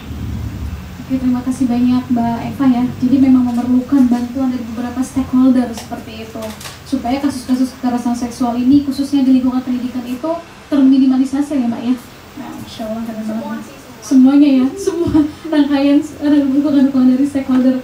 Oke, lanjut kita beralih ke pertanyaan untuk Mbak Nurul nih. Apa saja yang perlu dipersiapkan untuk membentuk ranah digital yang bebas dari kekerasan seksual? Silakan Mbak Nurul. Ya, bahwa harus disadari teman-teman, teknologi itu tidak netral ya. Bahwa teknologi itu sebenarnya dibangun dengan ideologi maskulinitas. Makanya kemudian ketika kekerasan, opresi terhadap perempuan itu terjadi di lingkungan kita, itu juga sebenarnya ini akhirnya juga terjadi di ranah digital. Karena kemudian kita harus menyadari bagaimana kemudian secara aplikasi yang teman-teman pakai sehari-hari sebenarnya juga dibangun dengan perspektif yang sangat maskulin gitu. Itu satu. Lalu kemudian yang harus kemudian kita sadari, ketika kita sudah sadar bahwa apa sebenarnya gini deh, sebenarnya tidak ada perbedaan. Saya kadang tuh suka ya di ranah digital dan ranah sehari-hari kayak suka dibedain gitu loh. Padahal sebenarnya kan kita jadinya kan selalu ada dunia maya dan dunia nyata. Kayak sekarang tuh udah nggak berlaku teman-teman. Apa yang terjadi di dunia nyata dan dunia maya itu sebenarnya sesuatu yang saling terhubung gitu. Karena apa yang terjadi di dunia maya itu nanti akan kita ceritain di dunia sekarang nih bersama teman-teman sekalian. Tapi kemudian apa yang kita lakukan di sekarang sehari-harian kemudian juga muncul di ranah maya. Jadi tidak ada lagi pembedaan apa yang kemudian kita harus lakukan di dunia digital dan kemudian apa yang kita harus lakukan di dunia seharian gitu. Yang tentu saja bahwa apa yang harus dilakukan bahwa ya kita masih sangat tertinggal dari isu regulasi. Bagaimana AI itu di Indonesia kita belum punya aturan yang sangat rigid gitu loh. Bagaimana sih sebenarnya AI itu, lalu kemudian kan AI-nya itu bukan di sini ya. Jadi itu kemudian jadi rada berat nih untuk diatur karena misalnya basisnya misalnya kantornya tuh di Amerika. Nah, sejauh mana kemudian negara itu kemudian bisa mengatur? Atau misalnya tadi berbagai macam sosial media gitu ya. Kantornya kan nggak di sini, bahkan ada banyak platform-platform media sosial itu mereka nggak punya perwakilan di Indonesia. Kayak dulu tuh Twitter kalau nggak salah, X kayaknya udah nggak punya perwakilan di ini deh. Jadi Jadi ada banyak kemudian media sosial itu tuh nggak punya perwakilan di kita. Nah itu yang menjadi permasalahan nih. Kalau kita mau ngobrol, kita tuh harus ngobrol ke mana, gitu ya. Jadi dan kemudian negara jadi tidak bisa tidak apa ya. Jadi ruang mereka untuk mengatur itu kemudian tidak besar. Ya mereka ada sih. Misalkan kalau mekanisme take down konten itu sebenarnya kan sudah diatur oleh Kominfo ya. Tapi kemudian sejauh mana kita bisa mengatur, yang itu yang kemudian menjadi permasalahan lagi. Jadi regulasi, tentu saja kita butuh regulasi teman-teman, karena kadang-kadang tuh ya sudah, tolong menggunakan media sosial dengan baik. Saya rasa ini semua orang udah tahu ya, privasi 2FA teman-teman. Jadi akunnya tuh jangan cuma satu kali login, tapi kemudian nanti ada verifikasi lagi di akunnya di aplikasi lain untuk kemudian supaya orang-orang tidak bagi masuk ke akun teman-teman dan sebagainya. Tapi itu permasalahan privasi. Tapi permasalahannya adalah seringkali bahwa oh ya sudah, kita yang harus berhati-hati menggunakan media sosial. Jadi seolah-olah tuh bebannya semuanya di user gitu loh. Padahal sebenarnya bukan hanya di user, tentu saja ada platform di sana, karena platform kan menjadi ruang di mana kemudian kekerasan itu terjadi ya. Tanggung jawab platform juga besar. Maka kemudian teman-teman juga harus, jadi sebenarnya sudah ada sistem, mereka sudah punya mekanisme ini ya, pelaporan konten. Ini bisa kita pakai bersama. Lalu kemudian kalau mereka tuh buka diskusi kayak gitu-gitu teman-teman, silahkan ikut aja, karena kemudian ya namanya platform ya teman-teman, mereka kan sangat bisnis ya. Jadi kayak kalau mereka merasa bahwa ini bukan urusan mereka, ya udah nggak akan diatur serigid itu gitu loh. Jadi memang harus kita butuh mengawal bersama teman-teman. Tentu saja pemerintah sebagai orang yang paling punya kuasa, mereka yang kemudian punya aturan, mereka yang kemudian mengatur, mereka yang kemudian punya kuasa untuk menentukan apa yang harus kita lakukan dan mekanisme-mekanisme seperti apa yang bisa kita lakukan dalam proses penanganan konten. Itu sih. Jadi tentu saja teman-teman, kita sebagai user punya tanggung jawab besar untuk ya sudah lah ya mengatur bagaimana privasi kita masing-masing di akun kita masing-masing. Silahkan pikirkan dulu kalau mau diposting data-datanya teman-teman, karena kita tahu seberapa fuck up-nya pemerintah kita melindungi data pribadi kita. Data KTP kita aja itu tersebar, yang kemarin kan dihack, terus kemudian kita diminta bayar, pemerintah kita nggak bayar, akhirnya dikasihanin, ya udahlah tuh diambil lagi datanya, tapi tolong ya nanti besok-besok jangan dikitin lagi.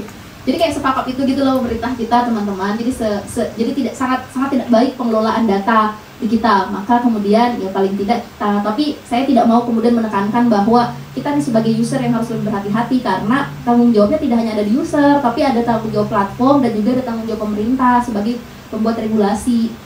Jadi tiga komponen ini yang harus kemudian saling bekerja sama untuk membentuk ruang digital yang aman terhadap kekerasan seksual dan berbagai bentuk kekerasan lainnya gitu, bukan hanya kekerasan seksual. Saya rasa itu sih dari saya.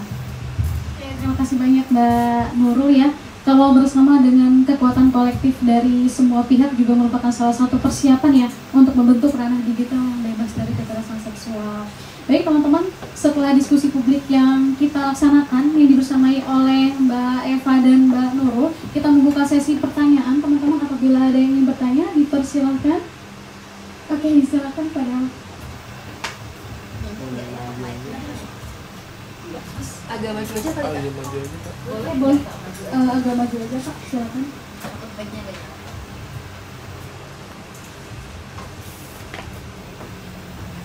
Halo semuanya, selamat sore. Perkenalkan, nama aku Safira dari perwakilan Nawasena. Aku ingin bertanya ke Kak Eva dan Kak Nurul, apa sih upaya yang harus kita lakukan di saat keluarga kita menjadi korban kekerasan seksual secara verbal oleh teman sekelasnya, namun pihak sekolah menyuruh korban untuk bungkam dari keluarga dan berdamai dengan pelaku. Bahkan pihak sekolah malah menyalahkan pakaian korban, padahal korban pun sudah trauma gitu. Jadi apa sih upaya yang harus kita lakuin untuk membela korban dan membantu korban untuk heal dari traumanya serta merespon kepada pihak sekolahnya gitu. Terima kasih. Terima kasih. Mau langsung dijawab atau ditampung terlebih dahulu? Kalau ada yang lain mungkin bisa ditampung sebentar ya. Oke, boleh Mbak ya, silakan.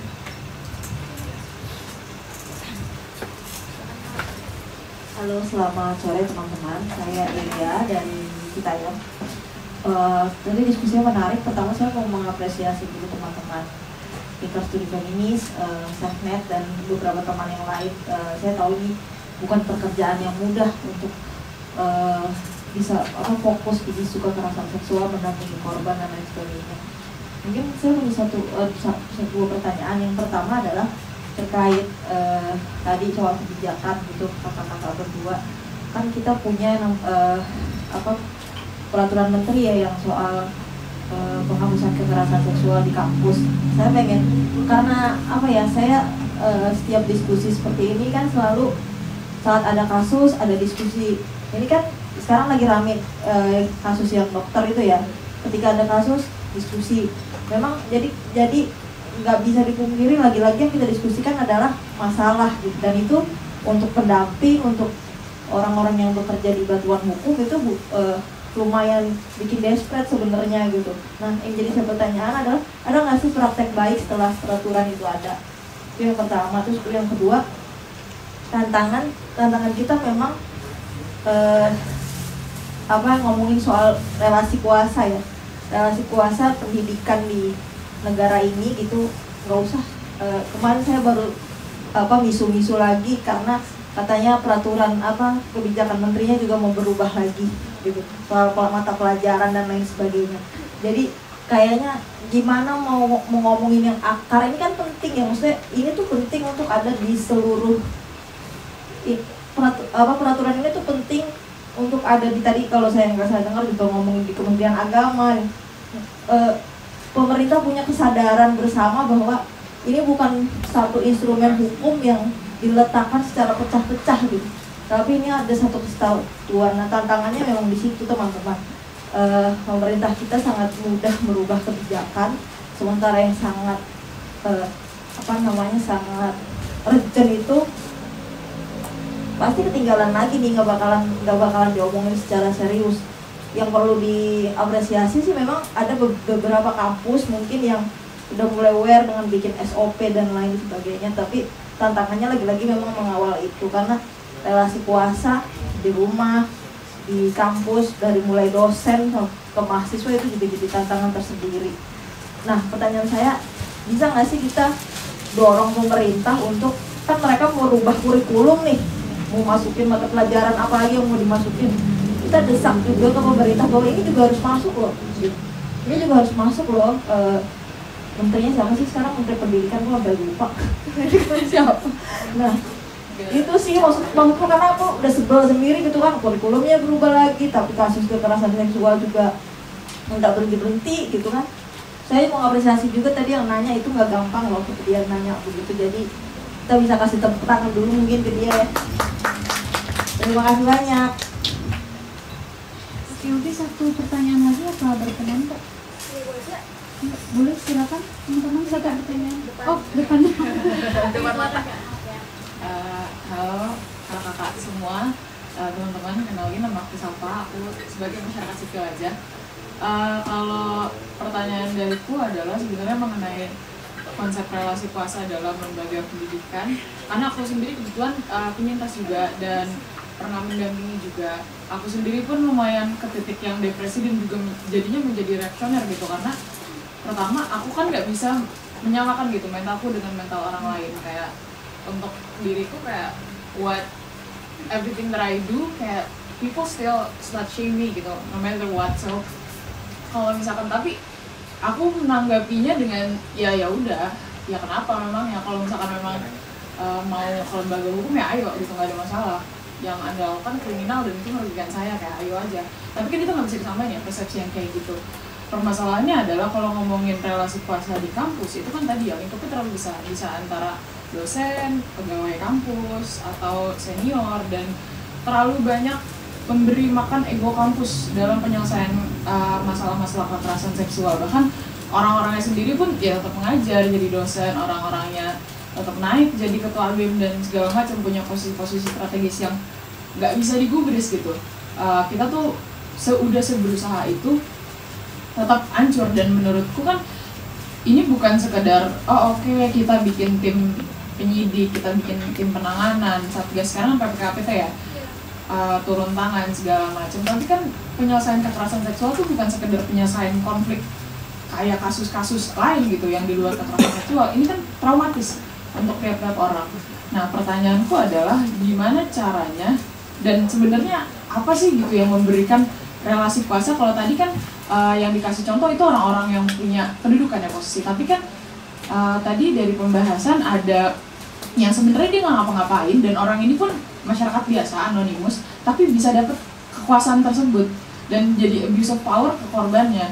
Itu sebenarnya itu kenapa, gimana dan apa sih gitu yang memberikan mereka kuasa tersebut dan apa yang memberikan ketakutan kepada korban untuk jadinya tuh jadi traumatis ke dirinya sendiri gitu sih. Terima kasih banyak pada teman-teman yang sudah bertanya. Kak Eva, Kak Nurul, apa berkenan untuk langsung menjawab? Pertanyaan yang pertama ya terkait ketika misalnya menjadi korban di sekolah, kemudian ternyata harus didamaikan, itu apa yang harus dilakukan, responnya seperti apa? Ini banyak kasusnya sebenarnya, banyak sekali kasusnya. Kemudian kita coba berbicara terkait teknis struktur hukum kita ya di dalam lingkup pendidikan gitu ya, terutama di lingkup pendidikan SD, SMP, SMA gitu ya, yang dimana sudah diatur di dalam Permendikbudristek 46 gitu, yang dimana dia mendorong adanya satgas untuk penanganan kasus yang mengkonsolidasikan dinas-dinas terkait tadi ya. Aku nggak tahu apakah sekolah tersebut sudah ada satgasnya atau belum. Itu jadi mungkin ketika misalnya ada kawan yang menjadi korban kemudian harus didamaikan, itu penting juga untuk dikritisi dan penting juga untuk mencari pendamping sebenarnya. Karena kenapa? Karena kita tahu ya secara posisi kita sudah dapat tekanan, kemudian juga sudah dapat pasti sudah ada ketakutan juga ketika misalnya jadi korban gitu kan. Jadi penting untuk beritahukan kepada kawan kita bahwa dirimu tidak sendiri. Ayo kita cari pendamping untuk mendampingi kasus ini agar kalian nggak sendiri gitu. Karena pasti ketika kita sendiri akan sulit karena akhirnya kita yang langsung berkomunikasi gitu ya dengan orang yang sebenarnya juga akhirnya menjadi bisa dibilang mungkin sebagai laisnya pelaku, jadi kawannya pelaku karena dia meminta kita untuk berdamai dengan pelaku gitu. Jadi cari pendamping, paling tidak ketika akhirnya karena sebenarnya kasus kekerasan seksual itu tidak harus berakhir di litigasi ya teman-teman atau di dalam konteks hukum gitu ya. Tapi paling tidak si korbannya itu clear secara psikologis gitu. Jadi penting banget kita untuk mencari pendamping ketika misalnya kita didorong untuk damai, agar pihak pendamping yang langsung berinteraksi dengan si pihak petinggi sekolah tersebut gitu ya, memberitahukan atau misalnya juga memberikan standing posisi bahwa tidak ada kata damai dalam kasus kekerasan seksual gitu. Itu. Kemudian dengan adanya pendamping juga kita kan bisa masuk ke langkah-langkah selanjutnya, langkah pendampingan secara psikologisnya selain langkah pendampingan secara litigasi atau hukum tadi gitu sih.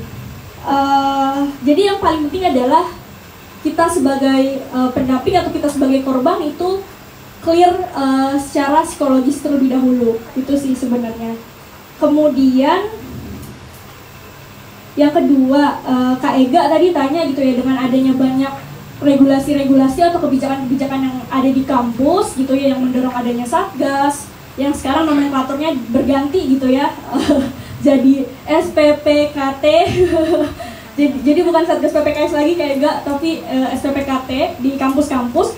Sebenarnya karena Lingkar Studi Feminis juga basisnya di Banten gitu ya, kita juga mendorong dan ikut jadi tim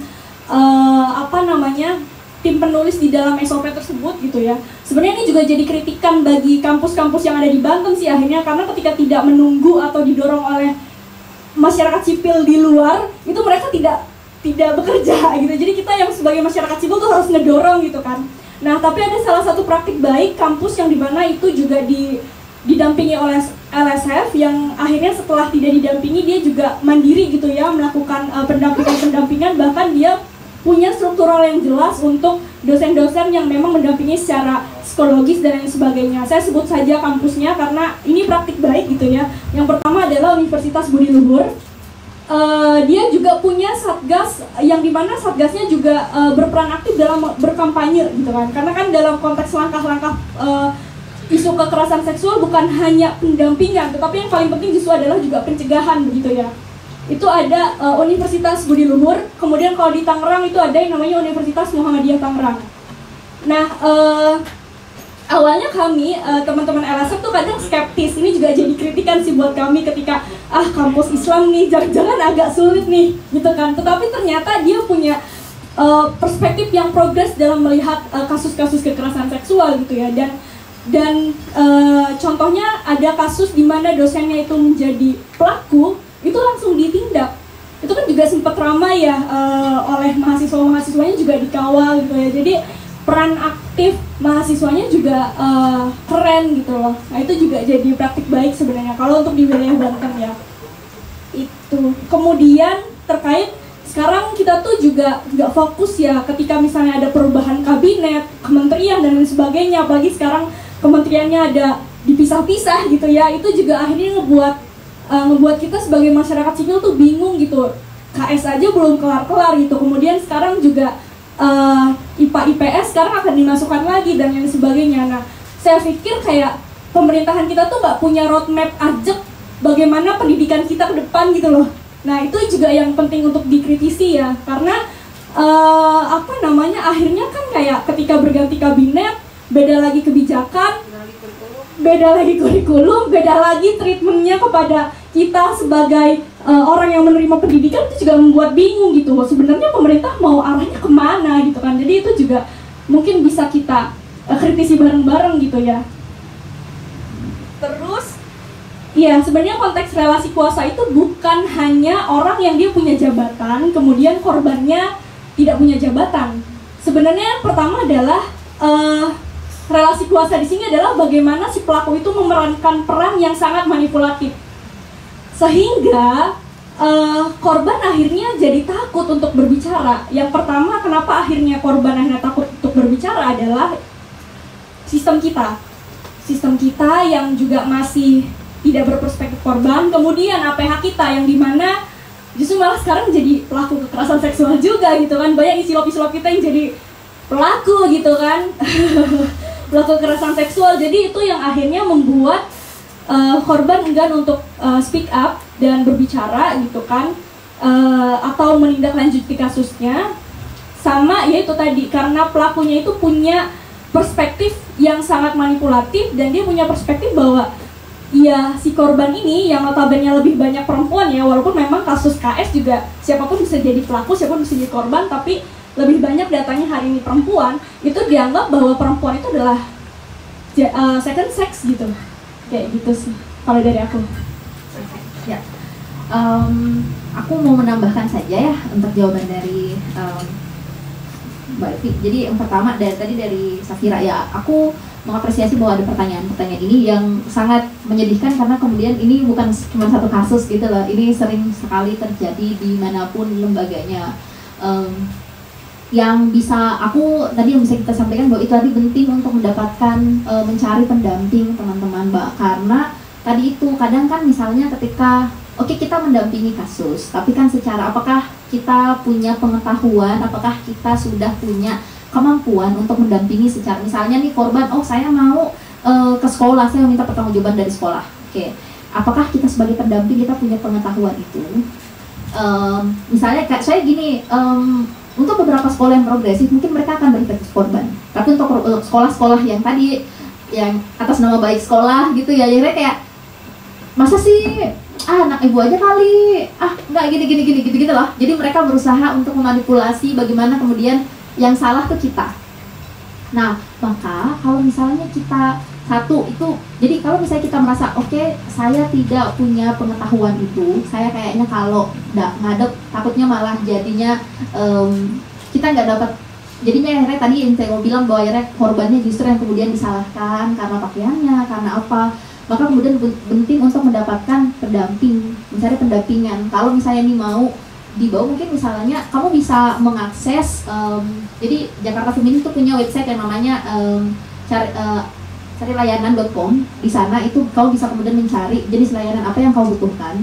lalu kemudian domisili menunggu di mana. Jadi itu mereka sudah bekerja sama dengan banyak lembaga-lembaga yang menyediakan layanan pendampingan, layanan konseling di berbagai daerah di Indonesia. Nah itu mungkin yang bisa aku tawarkan, karena kemudian kan dari tadi kita ceritakan sepertinya sekolahnya, saya nggak tahu tuh, saya sih skeptis ya bahwa sekolahnya sudah punya satuan satgasnya, tapi kalau misalnya belum, mungkin itu yang bisa kita lakukan, bahwa cari pendamping, lalu kemudian jadi untuk kemudian mencegah ada orang yang kemudian membantu untuk menjadi penengah gitu, yang bicara dengan sekolah. Jadi jangan korban, jangan keluarga, karena mereka akan, saya takutnya itu ada kecenderungan bahwa mereka, oh ya kamu bela korban, jelas lah kan kamu keluarganya gitu loh.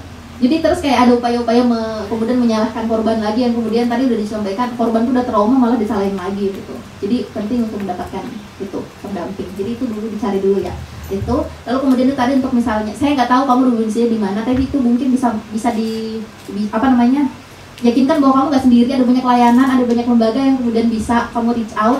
Nah kalau masih bingung, silahkan diakses di websitenya Jakarta Feminis. Ini saya suka menyampaikan ini ke berbagai orang, karena saya kan nggak tahu nama lembaga ya teman-teman, dan teman-teman juga ada di mana. Tapi paling tidak website ini bisa membantu kita untuk menemukan kontak-kontak lembaga apa dan layanan jenis apa yang bisa kita akses. Jadi cari layanan.com itu bisa diakses teman-teman.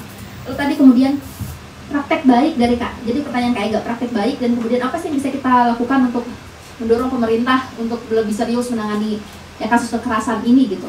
Praktek baik tentu saja saya kemarin, mungkin teman-teman, saya tadi kan kalau Kak Eva karena pendampingan memang langsung ke kampus ya, jadi memang terlihat. Tapi saya sebagai warga netizen juga, teman-teman warga internet, kita kemarin mendengarkan bagaimana kemudian profesor di UGM itu kemudian dinonaktifkan, dipecat karena kemudian dia terbukti. Jadi satgasnya yang bekerja, yang kemudian mereka mengumpulkan 13 orang, setelah itu kemudian lahirlah keputusan bahwa si profesor itu kemudian tidak lagi mengajar di UGM. Itu saya rasa tentu saja ini, jadi kasus kekerasan seksual kan itu bukan ini ya teman-teman, ini sebenarnya dia harusnya tindak pidana yang kemudian sebenarnya bisa dilanjutkan. Tapi lagi-lagi apakah kemudian ini dilanjutkan atau tidak, itu bukan ada di tangan kita sebagai pendamping atau sebagai orang yang kemudian menangani kasus, tapi ada di korban. Kalau korban kemudian mau memutuskan ini nyambung lanjut ke ranah hukum, itu kemudian baru kemudian kita dampingi untuk kemudian dilanjutkan. Tapi paling tidak ini adalah satu cerita baik bahwa oh kasusnya ditindaklanjuti kok, karena di aturannya sebenarnya 3 hari itu maksimal, itu sudah harus ada respon dari satgas gitu. Jadi teman-teman, jadi saya rasa mungkin kalau teman-teman mau mengawal, silahkan baca Permendikbudristek yang nomor 55 itu teman-teman, untuk tahu aturannya kayak gimana. Nah kalau misalnya satgas ngeles, teman-teman aja yang kayak harusnya aturannya itu kayak gini loh, kok kalian nggak kayak gitu.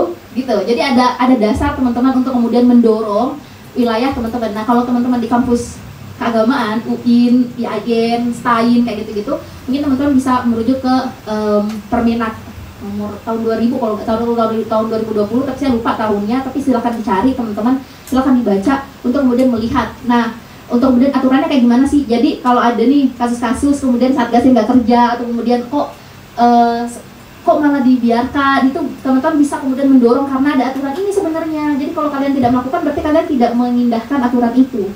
Jadi sebenarnya tidak semua satgas tidak bekerja teman-teman, tapi memang banyak yang satgas yang tidak bekerja, atau bahkan kampusnya tidak punya satgas. Yang ini kemudian bisa kita dorong bersama bahwa itu adalah mandat dari Permendikbudristek tahun 55 bahwa semua kampus itu harus punya satgas. Jadi kalau belum ada, tolong didorong. Kalau teman-teman tahu, dan ini mungkin bisa di-share juga ke teman-teman yang lain bahwa ada loh teman-teman, ada aturannya bahwa sebenarnya semua sekolah, lalu kemudian semua kampus itu mereka harusnya punya satuan tugas yang kemudian menangani kasus kekerasan di ranah pendidikan gitu. Jadi semua orang bisa aware, dan kemudian ada banyak orang yang kemudian memperbersamai kita untuk bergerak bersama untuk mengawal. Karena tadi yang kata Mbak Evi bahwa ya iya, banyak yang kemudian ya udah kalau nggak ada dorongan dari luar tuh mereka nggak kerja gitu loh. Jadi ya biar ada makin banyak orang yang kemudian mendesak mereka biar mereka bekerja. Lalu kemudian apa yang bisa kita lakukan dalam mendorong, karena kan tadi ini ada perubahan sistem, lalu kemudian perubahan yang di atas, terus kemudian di bawahnya kayak gimana. Yang bisa kita lakukan tentu saja lagi-lagi ya, kalau misalnya saya sih sarannya kalau misalnya ada kegiatan-kegiatan sosialisasi, kalau teman-teman tahu tuh misalnya kementerian misalnya departemen apa mereka lagi kegiatan apa, itu kalau diundang teman-teman, misalnya ini ada undang mahasiswa gitu ya, kegiatan apa, datang aja, terus nanti disuarakan bahwa ada kasus ini loh. Soalnya kadang-kadang mereka tuh jadinya kalau nggak ada yang ngomong ke mereka, itu mereka nggak kemudian mau muncul.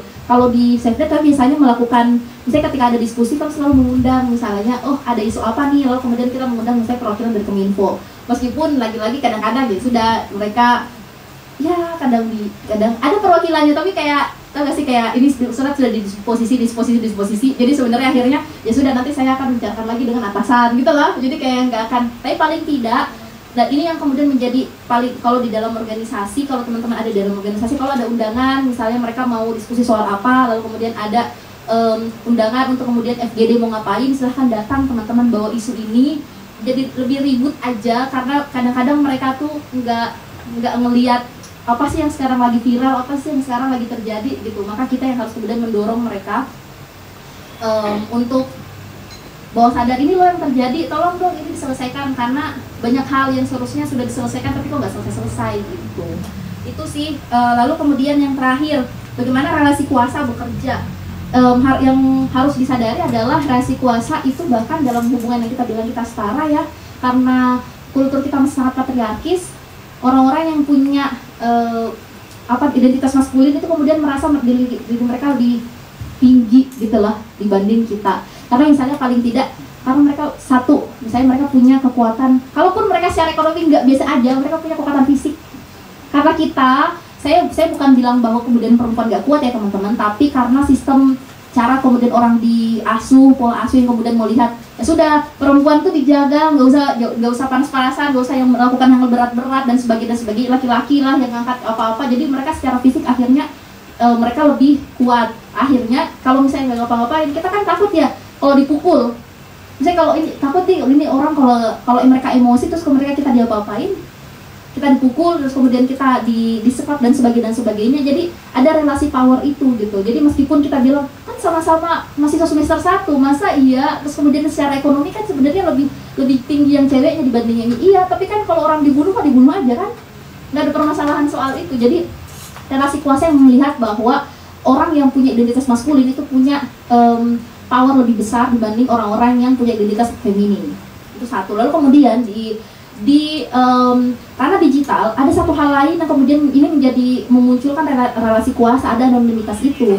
Orang-orang kemudian punya, karena identitas mereka dirahasiakan, jadi mereka tuh bisa ngomong apa aja gitu tanpa kemudian memikirkan konsekuensi dari apa yang mereka lakukan. Yang ini yang kemudian kadang ketika misalnya dinaikkan, misalnya oh ada orang yang posting selfie, lalu kemudian ada orang dengan akun anonim yang kemudian mengomentari, oh fotomu saya pakai bacol bla bla bla, misalnya kayak gitu-gitu. Lalu kemudian orang lain, karena sistem kita yang sangat fuck up ini, sangat patriarkis, yang kemudian melihat, oh memang mengundang fotonya, kalau fotonya kayak gitu memang jangan diposting dong, kalau nggak, apalagi kalau orang-orang misalnya followersnya banyak, atau misalnya orang-orang bahkan bukan followersnya banyak, namanya juga media sosial. Kan media sosial tuh orang berhak untuk ngomong apa saja gitu lah. Nah ada relasi-relasi semacam ini yang teman-teman yang kemudian menjadikan oke, akhirnya orang apakah mau ngomong atau enggak, takut kalau misalnya ini saya naikin, respon orang lain apakah membela saya atau tidak gitu. Karena dalam kasus yang lebih besar, ketika orangnya bahkan punya power, bagaimana kemudian saya ngambil contoh lagi misalnya kasusnya Ika Natasha misalnya, seberapa banyak sih, oke ada banyak orang yang mendukung, tapi seberapa banyak kemudian orang-orang yang tidak mendukung gitu, bahkan kan menyalahkan, kayak ngapain sih menggunakan relasi kuasa, itu kan jadinya orangnya diviralkan bla bla, dan itu bukan cuma bukan akun anonim aja gitu loh teman-teman, bahkan akun-akun yang besar pun juga ikutan menyalahkan, kayak ngapain sih menggunakan power kayak gitu, ngapain, masa menyelesaikan masalah dengan menghubungi bupati, padahal kan kita tahu ya yang menghubungi itu bukan Mbak Ika gitu. Jadi justru yang viral kemudian bupatinya yang cari kontaknya Mbak Ika dan bupatinya yang nelpon gitu, jadi bukan Mbak Ika yang kemudian nyari nomor bupatinya gitu kan. Itu kan orang-orang menyalahkan itu. Jadi itu yang kemudian menjadi permasalahan teman-teman, karena di dalam kultur patriarkis orang-orang dengan identitas feminin itu kemudian di nomor 2 kan, di nomor 3 kan bahkan. Jadi itu yang menjadi permasalahan, bagaimana relasi kuasa bekerja, dan itu kemudian bekerja menjadi masuk lagi dalam ranah digital ditambah dengan anonimitas tadi. Makanya kemudian muncul ketakutan, dan tidak semua orang tuh siap dengan tadi, bahwa saya mengapresiasi bahwa Safa malah saya punya keberanian bahwa ya sudah kalau ini mau dilaporkan ya udah kita selesaikan itu. Tapi tidak semua orang bisa jadi dengan, karena misalnya background pengetahuan, lalu kemudian secara ekonomi, secara sosial mereka tuh di dalam posisi-posisi yang rawan, yang kemudian oke, kalau ini dinaikin kayaknya malah saya yang rugi nih, atau ya sudah saya berhenti saja lah gitu. Jadi itu sih dari saya bikin lagi ke dia.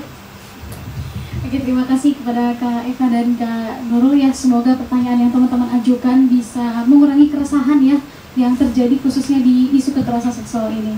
Oke, last but not least nih untuk Kak Eva dan Kak Nurul, ini sebagai closing statement ya. Apa harapan Kak Eva dan Kak Nurul untuk negeri Indonesia kita yang tercinta ini agar permasalahan kekerasan seksual bisa ditindaklanjuti secara adil dan berkelanjutan? Silakan Kak Eva dan Kak Nurul. Yuk, silahkan. Harapan ya, apa ya?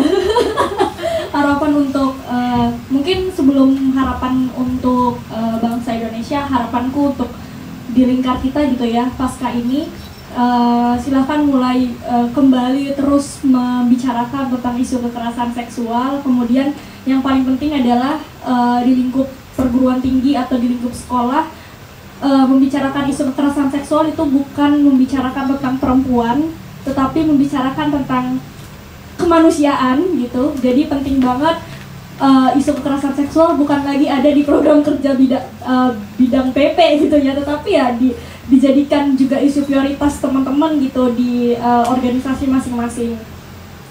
Kemudian harapan untuk bangsa Indonesia, gelap ya.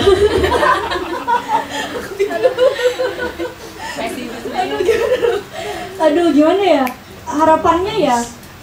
Harapannya mungkin di tengah situasi yang gelap ini, masyarakat sipil kita sebagai mahasiswa dan lain sebagainya bisa kembali terkumpul dan kembali untuk solid bergerak bersama gitu ya, melihat situasi hari ini yang sangat sulit gitu ya, yang gelap begitu. Jadi paling tidak kita bisa berkumpul dan bisa bergerak bareng, tidak kembali dikotak-kotakan oleh isu, oleh kepentingan lain gitu ya, tetapi bergerak untuk sama-sama mengatasi kegelapan yang ada saat ini. Itu paling ya. Ya dari aku satu ya, pertama mungkin sama bahwa kita memang di dalam posisi dimana kita tuh sendirian teman-teman, bahwa masyarakat sipil tuh bergerak. Kalau kita ngomong Indonesia ya, saya juga jadi bingung kita tuh allies-nya siapa gitu ya. Kalau kita ngomongin ranah pemerintahan gitu kayaknya kita mau, makanya kemudian ada makin banyak orang yang sudahlah saya apatis saja karena kita berkoar-koar kok nggak ada yang dengar gitu. Sudah mati-matian orang ngapa-ngapain, tapi saya sebenarnya sangat senang melihat bagaimana kemudian generasi muda, teman-teman, masyarakat sipil itu kemudian tidak menjadi terbawa arus. Ya sudah, karena pemerintahannya fuck up, ya udah kita juga fuck up gitu loh. Jadi kayak ya sudah, kalau pemerintahannya jelek ya jangan sampai kita juga jelek gitu. Itu yang kemudian bahwa ini saya sama juga dengan Kak Evi, bahwa yang kita harus bersama melihat bahwa ini jangan, ini isunya yang berhenti di kita gitu. Isu ini harus kita bicarakan terus-menerus teman-teman. Saya jadi ingat bahwa di kasusnya SafeNet, bahwa di 1.900 kasus yang kemudian masuk itu kemudian tidak lagi bahwa perempuan yang lebih banyak, ya menurut saya perempuan lebih banyak, tapi kemudian laki-laki itu jumlahnya tidak jauh gitu loh teman-teman. Jadi sebenarnya siapapun yang menjadi korban, jadi semua orang tuh punya peluang untuk menjadi korban dan pelaku. Maka kemudian di tangan kita lah kemudian bagaimana siapa sih yang akan menjadi pelaku, itu ada di tangan kita gitu kontrolnya.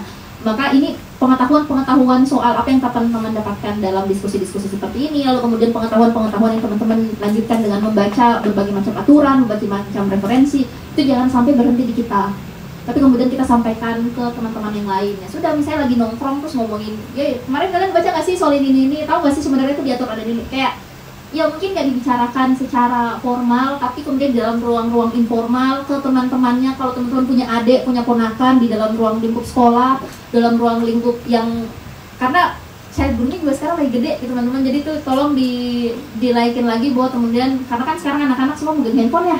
Jadi itu yang kemudian kita jadi punya tanggung jawab bersama untuk membesarkan generasi yang lebih muda dibanding kita teman-teman. Jadi bukan cuma orang tuanya, tapi semua orang yang berinteraksi dengan anak-anak itu punya tanggung jawab yang sama untuk membesarkan mereka dalam lingkungan yang lebih baik. Maka setiap informasi yang kita dapatkan, lalu kemudian setiap pengetahuan yang kita dapatkan itu jangan hanya berhenti di kita, tapi kita sampaikan saja ke orang lain gitu. Bentuknya bisa macam-macam, terserah teman-teman modelnya, tapi dan itu yang kemudian, karena kekuatan itu ada di pengetahuan teman-teman. Kalau pengetahuan yang nggak ada, kita tidak akan punya kekuatan untuk mendorong adanya perubahan. Jadi itu yang paling pengen saya sampaikan ke teman-teman sekalian. Lalu kemudian harapannya di Indonesia sih pengen semoga dengan adanya, saya sih berharap bahwa semangat kita untuk kemudian terus mengkritisi, terus berpartisipasi aktif dalam proses-proses kenegaraan itu kemudian tidak hilang gitu loh. Setiap retweet yang teman-teman lakukan, setiap reposting di story yang teman-teman lakukan itu adalah bagian dari aktivisme. Maka semangat kita untuk merubah Indonesia lebih baik itu jangan sampai hilang gitu. Mungkin teman-teman gak ikut aksi ya nggak masalah, tapi paling tidak jangan berhenti untuk membicarakan itu, karena kalau Indonesianya bubar kita ya bingung, kita mau kemana nih. Tidak semua orang punya kemampuan untuk kabur aja dulu gitu. Jadi paling tidak ya kita sama-sama lah untuk mengawal isu-isu yang sudah ada. Gitu aja sih dari aku. Oke, baik, terima kasih banyak kepada Kak Eva dan Kak Nurul ya, karena sudah membersamai kita di diskusi publik kolaborasi Lab Demokrasi dan Indonesia Education Watch. Semoga Indonesia kita kembali bercahaya dan bebas dari kegelapan ya, dan semoga diskusi publik ini bisa meningkatkan kolaborasi dan refleksi bersama untuk mewujudkan pendidikan yang bebas dari kekerasan seksual. Terima kasih banyak sekali lagi kami ucapkan kepada teman-teman yang sudah berhadir, khususnya kepada Kak Eva dan Kak Nurul ya, sudah membersamai diskusi kita pada sore hari ini. Berikan apresiasi terlebih dahulu buat kita semua.